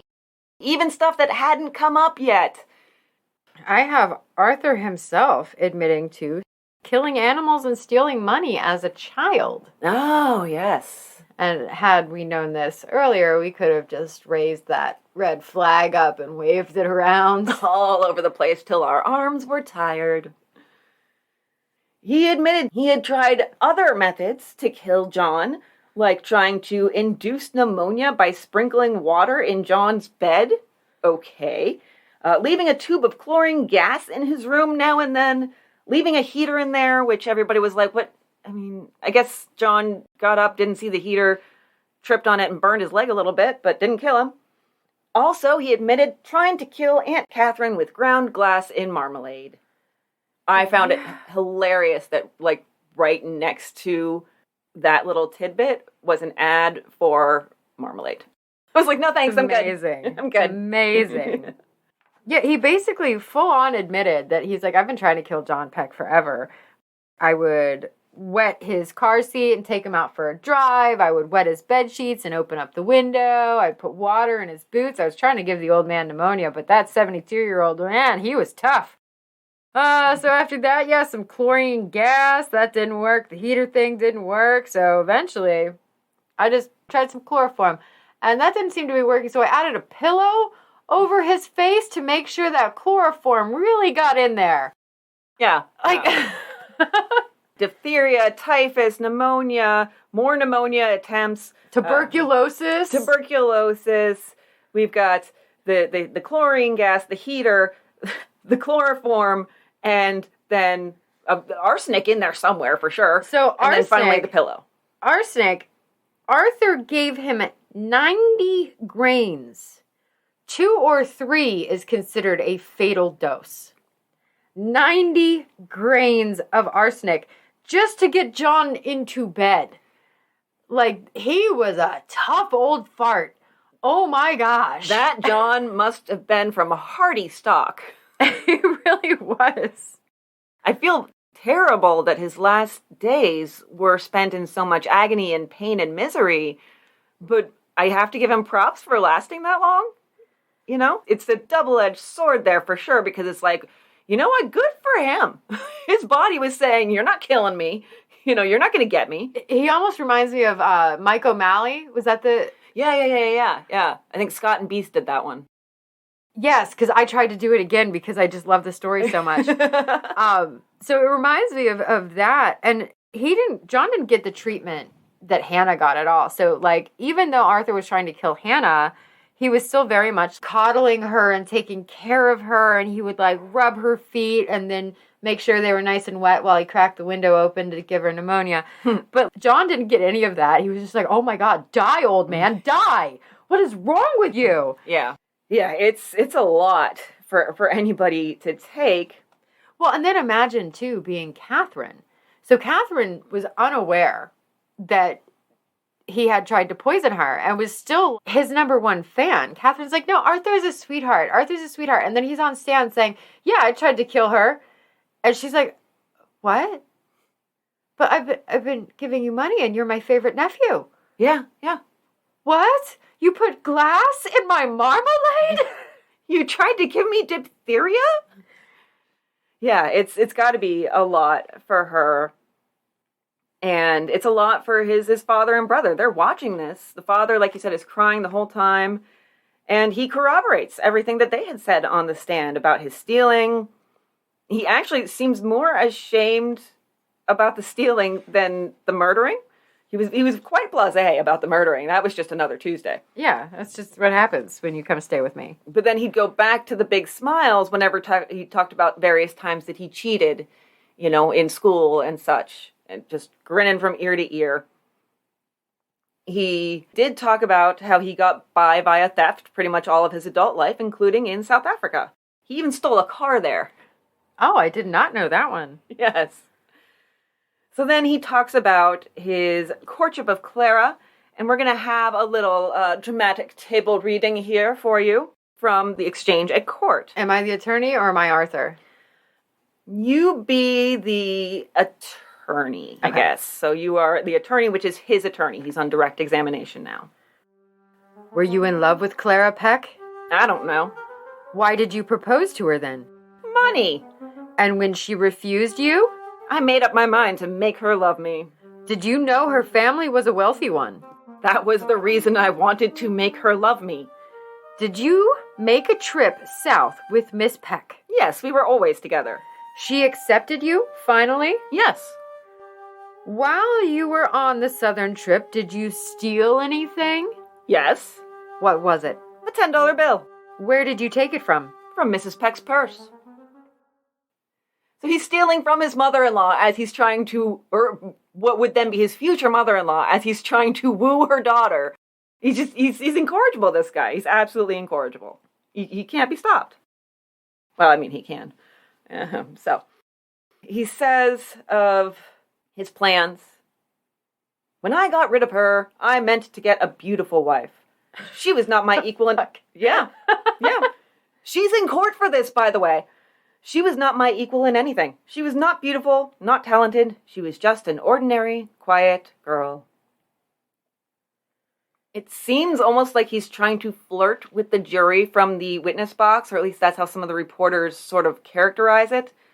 This is by Blanche Brace. She had these very florid, super dramatic, melodramatic even, descriptions of the court activity each day in the paper. A brand new record in flirtation has been made. Dr. Arthur Warren Waite has broken the old one and established the new, making eyes in the shadow of the electric chair, over in the courtroom where he is on trial for his life. I doubt if the thing has ever been done before. And he is actually later kind of asked about his influence on people, and he seems to have been trying to take how he felt he could influence people and put it into practice from the witness box on the jury. He says, when I look into people's eyes, I can make them like me. I could do it now if they would look at me, but the atmosphere is hostile. Well, you just confessed to murdering people and trying to kill multiple other people and all of your childhood transgressions and theft. Confessed to like 50 crimes. All sorts of crimes. And then he's like, I could make them like me if they'd make eye contact. Hey, look at me. Look at me. Why is the atmosphere so hostile in here? I don't understand. He it comes out of nowhere. literally said, I wanted them to die. I wanted their money. Mm-hmm. Literally said those words. And then is like, well, if you guys would make eye contact with me, I think you'd really like me. I'm such a nice person. Why are you being so mean to me and not looking at me? So the man from Egypt is not brought up, really, in his testimony. They use the alienist to bring that up the next day. And boy, does that get interesting. So one of the alienists reports on his interviews with Arthur, and this is kind of him reporting back verbatim what Arthur told him. Arthur says he has two souls. Quote, one seeks only the beautiful. I always water flowers so they will not die, because they are beautiful. The other soul has no emotions. If it had not been for the Christian Endeavor classes, I would not have known anybody thought it wrong to kill. It didn't seem wrong to me. The alienist also reported that Arthur had said he could bribe the judge and get off. He said he killed because he knew he could get away with it, was going to use the money to study and accomplish great things, didn't love Clara, was going to kill her right off in his original plan because she wasn't musical or romantic and didn't satisfy him along those lines, but that he'd never actually tried to kill her. Okay, well, what about all the diseases that you tried to give her? But he legitimately didn't try to kill her yet. So this is the thing. And he had realized this before they got married. He found out how they had their wills set up. So John Peck and his wife Hannah had named each other as beneficiaries. Mm-hmm. And then their children would receive the bulk of the estate when the surviving parent died. A very logical, reasonable setup. You have to kill both parents so that half the money goes to Clara. Then you have to kill Percy so that his half of the money goes to Clara. And then you kill Clara so you get all of the Peck fortune. It actually would make more sense to kill Percy before killing off both of the parents. Because then you wouldn't even have to chase it over that way. Yeah, and you don't know, is Percy, when Percy gets his share of the estate, well, he has a wife. So you're right, though. You're absolutely right. You should kill Percy first. Yeah, or at least before both the parents are dead. But Percy never liked Arthur and would never stay in a room with Arthur, so Arthur probably never had the opportunity to off Percy. So he was just like, well, I'll take what I can get. I'll just take Clara's share. Yeah. Because honestly, I think if Percy were the type that was like, yeah, I'll come stay with you guys for a weekend, Percy would have been... But because Percy's like, no, you married an asshole, I'm not staying with you guys. Yeah.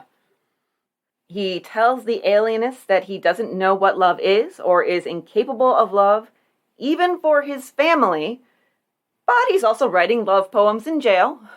To Margaret. Yes.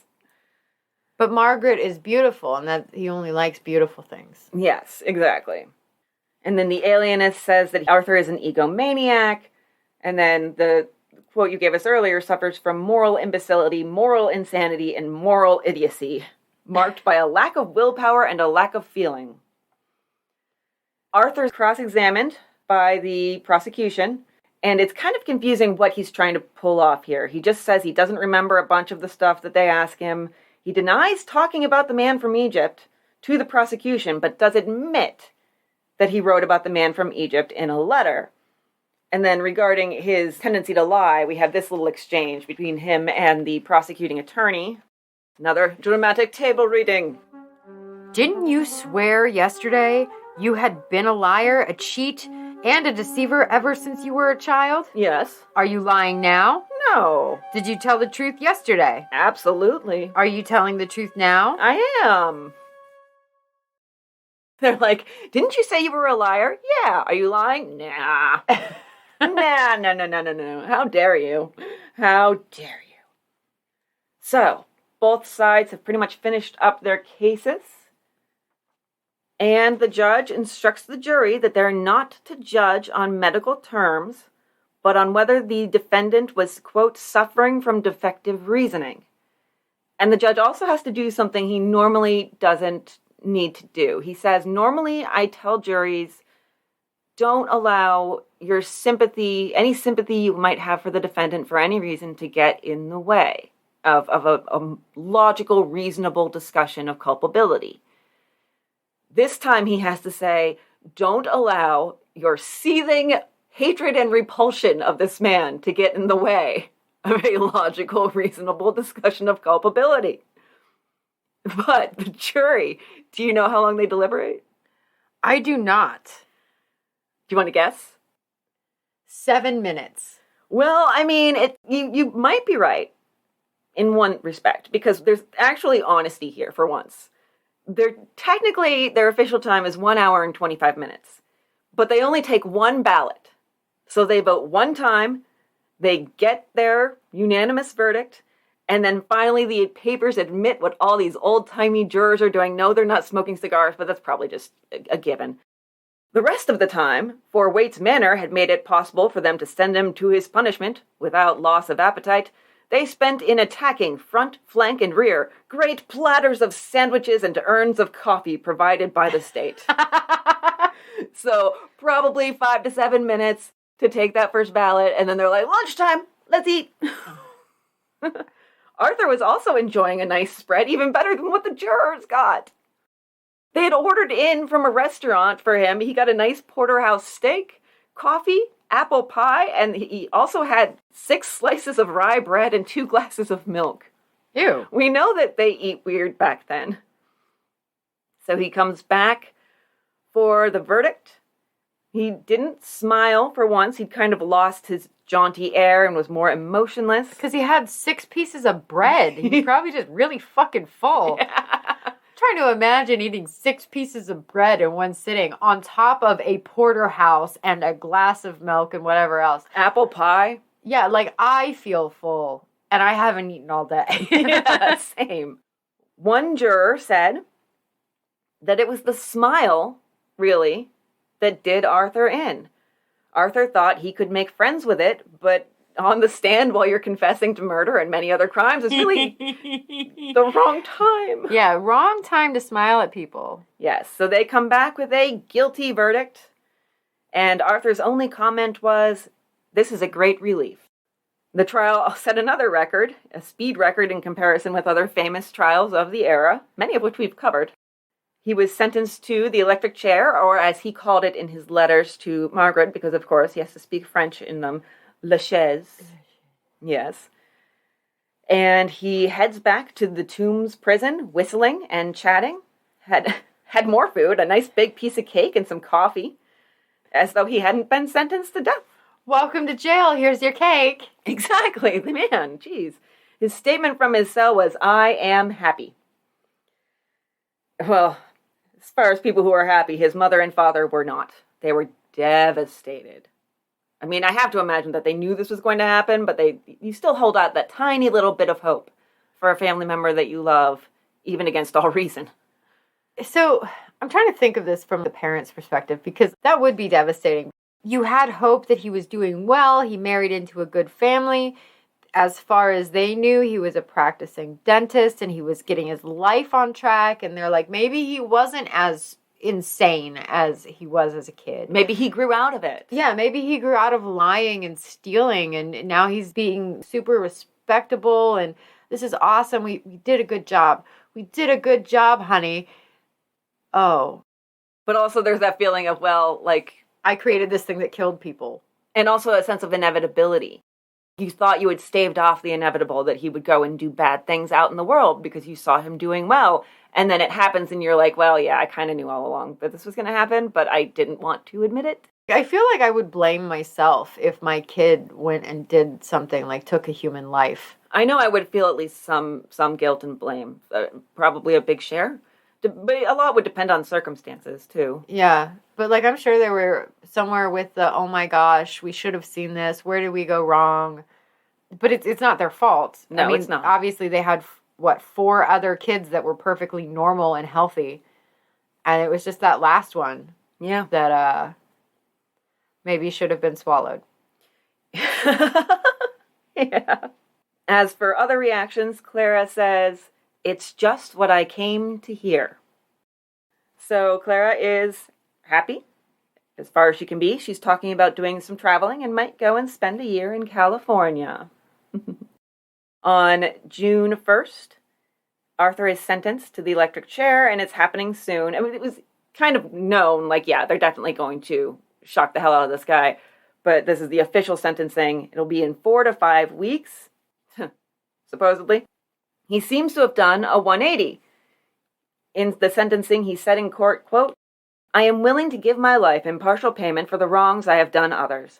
I only regret that I have nothing more than a life to give them. My soul will go on and on, trying to make reparations for the wrongs I have done." But he still seems pretty emotionless. His heart's not really in it. Then there's kind of following the trail through the papers because, of course, that execution got delayed. And there's some appeals and stuff, and there's other stuff happening. So as we go on, the Grand Rapids doctor who did the autopsy of John Peck demanded $25,000 for his services. That's $650,000 today. And when he's offered a check for 10% of that amount, he refused and started court filings for his desired amount. A second suit pops up later by the guy who did the stomach analysis. He's asking for $2,500. He's like, well, they would give him $2,500. They should give me $2,500. Then there are the appeals, delaying the execution, which gives Arthur some time to do what you do in prison. You know, you find some broken glass and you cut into your chest in the shape of a cross. The wound was said to be trivial, unfortunately. He's also getting lots of mail. Come on, ladies. Don't do this. A former warden of the prison says, "I think he is having a fine time. Just as he had them when he was racing up and down Broadway in an automobile and pretending to perform delicate operations at hospitals, he still has his feminine admirers, and he revels in them just as much as ever." Yeah. Despite his initial stance of, I'm not going to make any appeals, his attorney was trying for a new trial in December 1916, claiming that there was new evidence. Because that's the only way you're going to get that's one of the very few ways that you can get a new trial is with new evidence. So, apparently, they had found a huge stash of arsenic at his brother Frank's house. Oh, so we pinned it on the brother. No. Arthur claimed he had stolen the arsenic when he was in South Africa and then hidden it at Frank's house. And then in a letter from prison, he was like, oh, yeah, by the way, you have kids and stuff, and I just, left some arsenic in your house, so you might want to find that.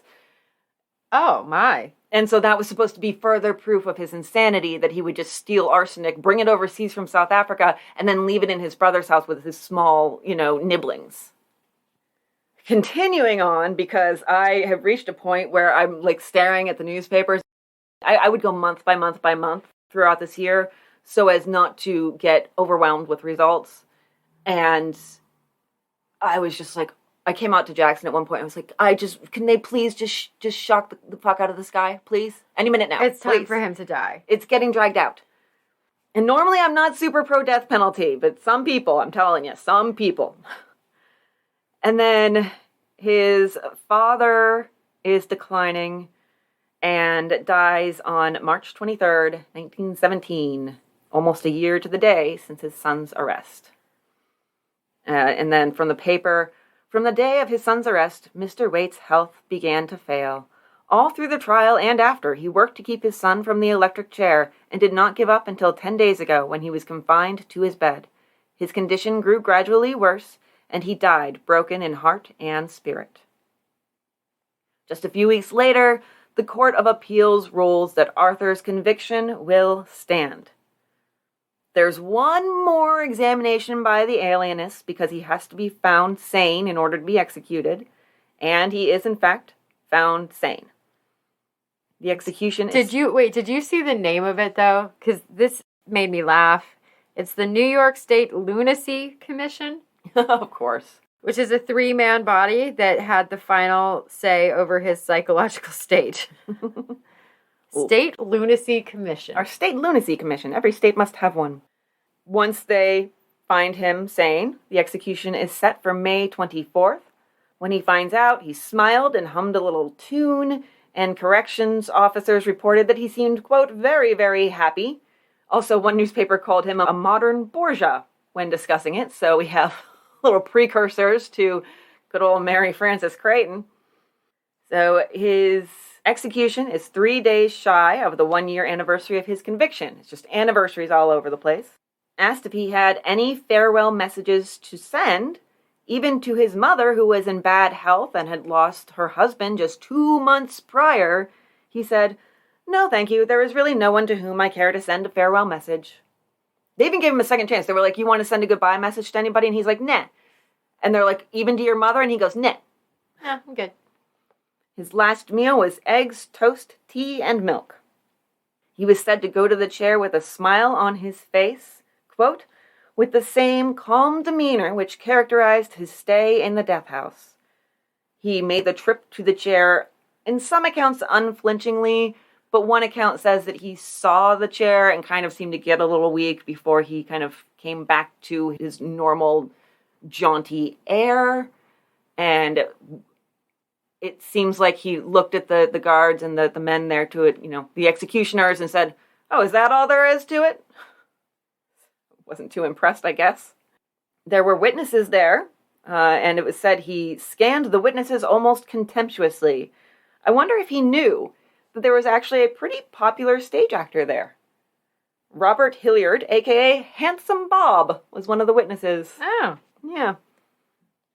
He paid no attention to the clergyman's prayers for his soul, and in fact read Keats' poems with intense canniness while the clergyman prayed. And he was pronounced dead at 11:11 p.m. on May 24th, and the autopsy was normal, except for signs of an old injury on the right lobe of his brain from childhood. There it is. Well, I actually have that was from meningitis. Of all things. Really? Okay, all right. He had suffered from meningitis as a child, which actually can cause some brain injury and brain damage. Yes, because your brain swells. Yes. Well, they also found that he had an abnormally large heart, of all things. Interesting. Yeah. No. No. Mm-mm. So, some aftermath here of some of the other people involved in this. His mother, Sarah, died in June of the following year. The cause of death was hyperthyroidism and myocarditis. She was just a few weeks shy of her 61st birthday. Margaret.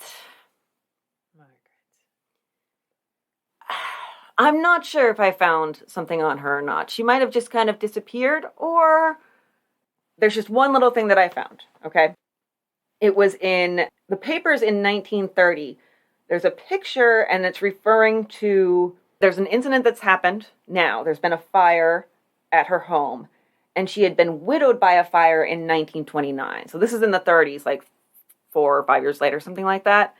And the first fire, which took her husband, had been in 1929.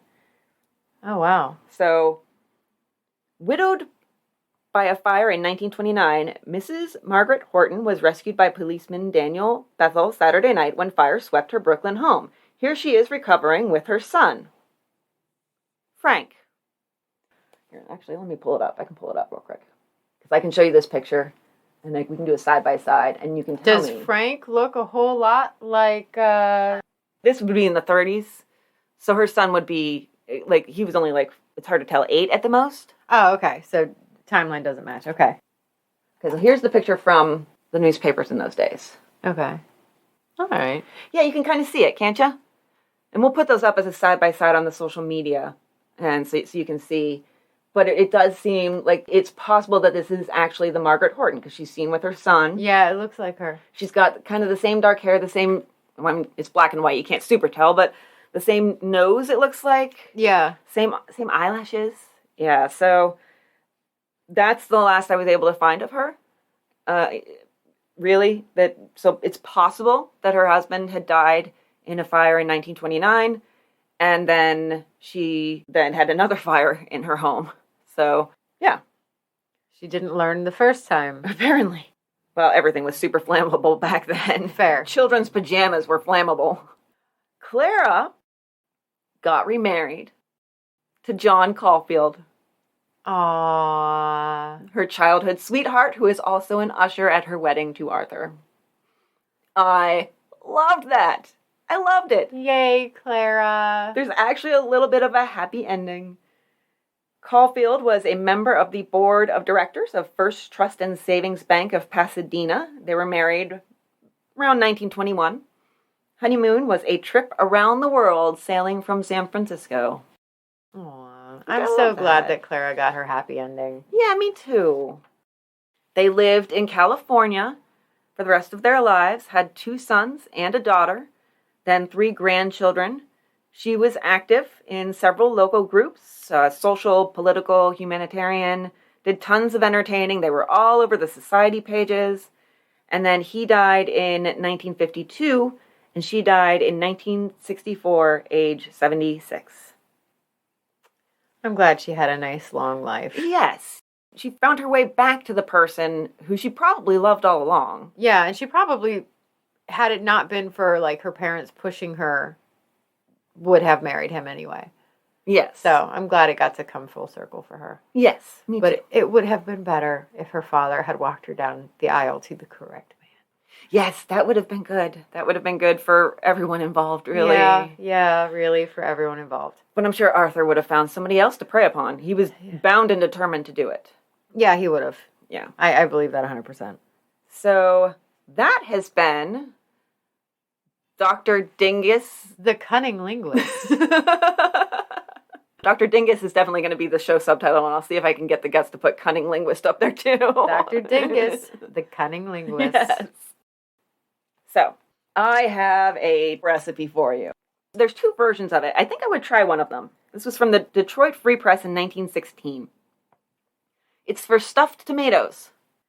Cut the tomatoes in halves horizontally, remove pulp, taking care not to injure the sides, then mix pulp with some lightly mashed potato, seasoning this with freshly ground black pepper, salt, and a little grated cheese.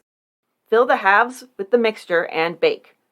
So that, I'm like, okay, I might try it. It doesn't gross me out. Like, automatically, I'm like, that's a lot of mushy. It does seem that way, yes. So, but it still seems kind of like it would be worth a shot. Everything in there is edible, at least. Yes. They don't super go together great, but I don't know. So, or dip the tomatoes in boiling water, remove the peel, have them, or cut off a slice from the top and scoop out pulp. Make a mixture of breadcrumbs, mushrooms, parsley, and capers, allowing 2 parts of breadcrumbs to 1 part of the remainder. Fill tomatoes with the mixture and dot tiny pieces of butter over the top. Stand them in a fireproof dish with a spoonful of olive oil and bake. See, I'm not a mushroom person. I love mushrooms. So would you do that one, do you think?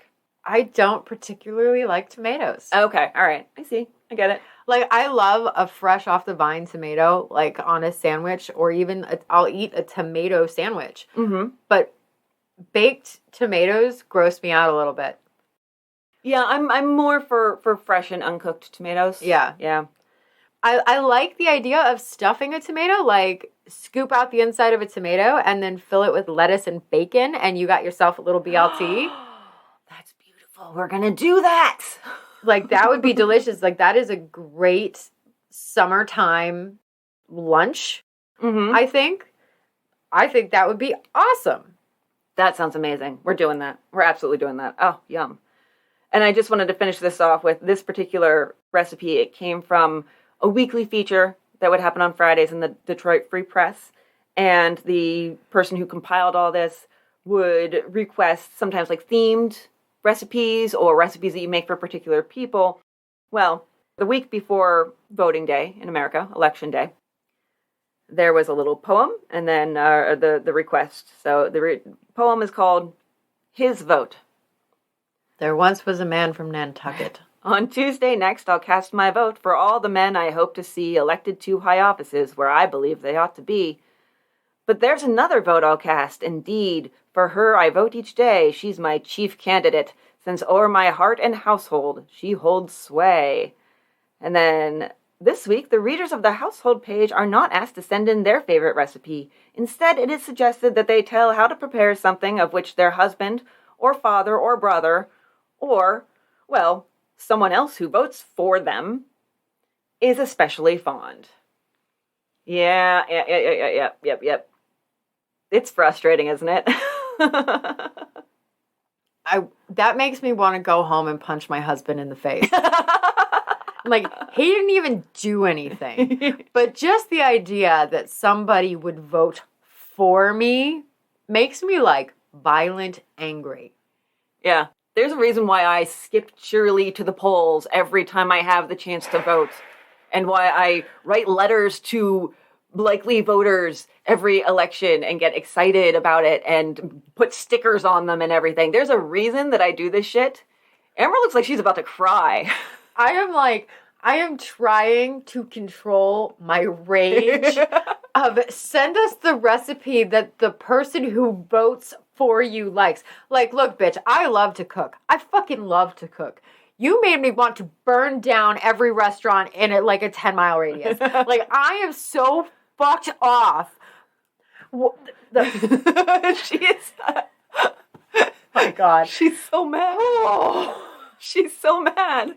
The person who votes for me. That's it. The next 10 men I see are getting kicked in the nuts, and I'm so sorry. I will say that they did manage to kind of make it a little questionable as to whether they meant it in that respect by adding the poem. Because the poem is like, I vote for her each day. I vote for her. She's my candidate. Suck my hairy balls. So yeah, it's a different version of voting for someone, but I definitely think that, of course, men were expected to vote for their wife. Their opinion was, of course, the opinion that their wife would hold. Amber is going to have a rage stroke. I think I might. And it's going to be my fault. So I'm going to stop now and burn this paper. Burn all my notes. Deep breaths, deep calming, cleansing breaths. I'm trying. I was like, you know what? That was a long time ago. That is not.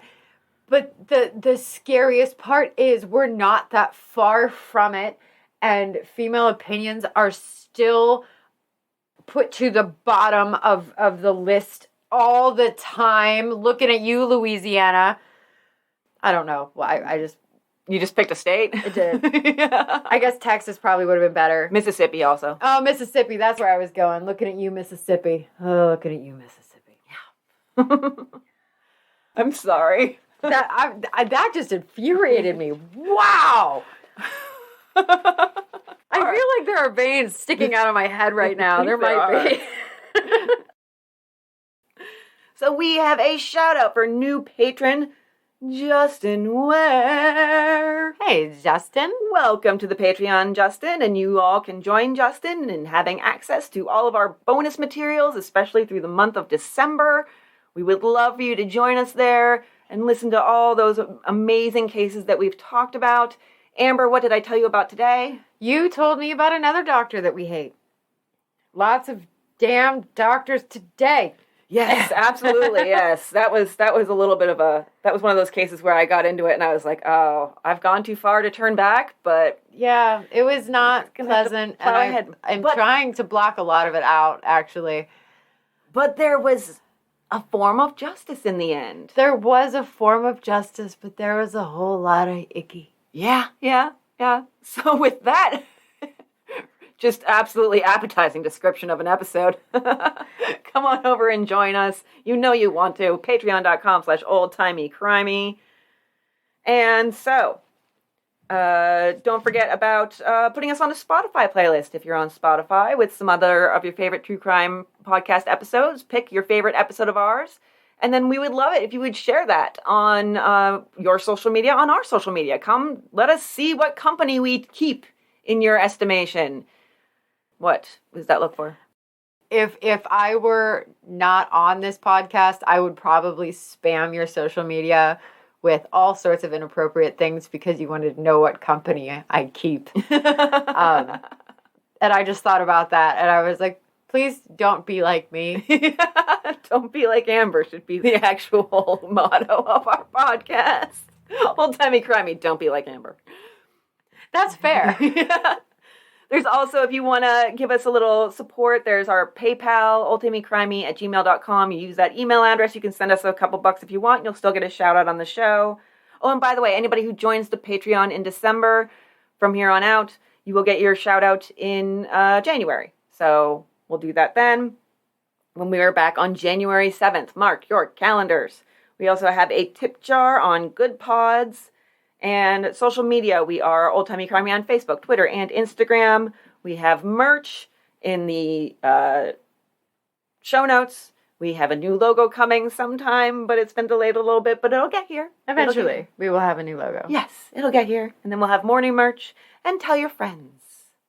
Don't forget to tell your friends if they are looking for something to listen to over the holidays that's sometimes cheery, but in an inappropriate way. Inappropriate cheeriness. Yes, they can come and listen to our filthy words. So, that's all my bullshit because I didn't update the bullshit list. So, I'm just going to move right past that. And what you doing this week, month? Holiday stuff. Doing a lot of holiday stuff. Gotta decorate the tree and decorate the house and work until I die and decorate more things and probably make cookies. Although I feel like I have a parenting win. So I've been talking to the kids, and you know how you leave out like milk and cookies for Santa, right? Mm-hmm. I don't fucking like milk and cookies, right? I don't like it. I have a thing where every Christmas Eve I get hammered, just absolutely hammered, and then try to wrap presents drunk as a skunk and shove them under the tree. So I don't want fucking milk and cookies. I'm not a milk and cookies girl. So I convinced the kids to do a charcuterie board for Santa. Oh, that's beautiful. I love it. And they're like, that's awesome. And little Miss Kennedy, who is 6, is over here like, all right, so we need to get a white cheese, a yellow cheese, a stinky cheese, and a soft cheese. And I'm like, ding, ding. So like, I'm teaching her well. And she's like, and there must be salami. And I'm like, yes. And I was like, we can even put some jerky on there for the reindeer. She's like, yes. And so, like, we're planning out our charcuterie board for Santa and the reindeer so that Mommy can get hammered and eat it all. That is the most beautifully bougie thing I've ever heard in my life. I love it. I love it. It's just like a grown-up Lunchable, but I'm super excited about it. So that is what I'm doing. I'm convincing the kids that cookies are lame and that we need reindeer snacks. I'm going to hell, and it's totally fine. No, I think it's beautiful. I think it's wonderful. Fine. I think Santa should get the food that Santa wants. And after so many hours of eating cookies, Santa deserves some good meat and cheese. Well, and also, like, I don't like cookies as a whole. I'm just not a cookie person. I don't like baking. I actually detest baking. I'm not a baker. I love to cook. Baking, following directions, not my thing. Just not my thing. And so I'm like, can we just not fucking make cookies this year? How do I get out of this? And then I was like, you know what? I bet Santa would really like a meat and cheese platter. I bet. And Kennedy's like, I agree. And I'm like, yes, girl, yes. So that is what I'm doing. I'm doing the Christmas charcuterie board and just the whole Christmas experience. Nice. What about you? What are you doing for the rest of the month? I have appointments to try to do something about my hips, and I'm going to be making my famous chocolate chip cookies. Because no hate on your cookies. I will eat them. I just don't want to make them. You will love them because everybody loved them last year. I finally found a recipe that is like perfect. I did love them last year. You dropped off a baggie on my porch. I did, yeah. It was like a really weird cookie drug deal. It was amazing. Yes. I appreciate people dropping off baked goods and alcohol on my porch. So just saying, guys, if you want, I'll give you my address. Yeah. Shouldn't say that. Oh no. We do a whole episode about poisoning and you're like, bring me baked goods. Yeah, that's maybe I'm not so smart. So but if you all want to send me like pre-packaged things in the mail, let's do that. Like rum would be good. There you go. Yeah. Sealed. Sealed. Must be sealed, yes.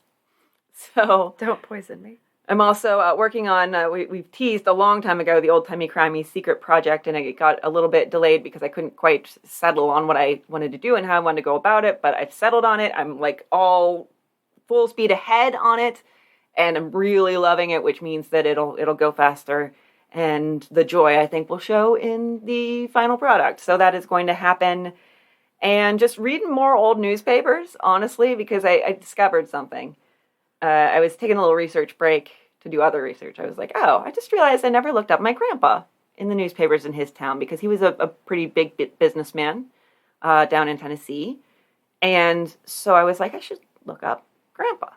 So I looked him up in papers around the area. And he was a Shriner and he had sales at his company and all this stuff and talked about his travels and here and there. And he was originally from the North. He was originally from New York State. And when he would go back on trips home or go like on trips elsewhere, he would always come and go to the local paper and fill them in on what he had found going on up north. Including one time when he was visiting a town actually in Pennsylvania. Can't remember what town it is at the moment, but he was visiting a town in Pennsylvania and they had been having, it was their like 100th anniversary of either the town or the newspaper.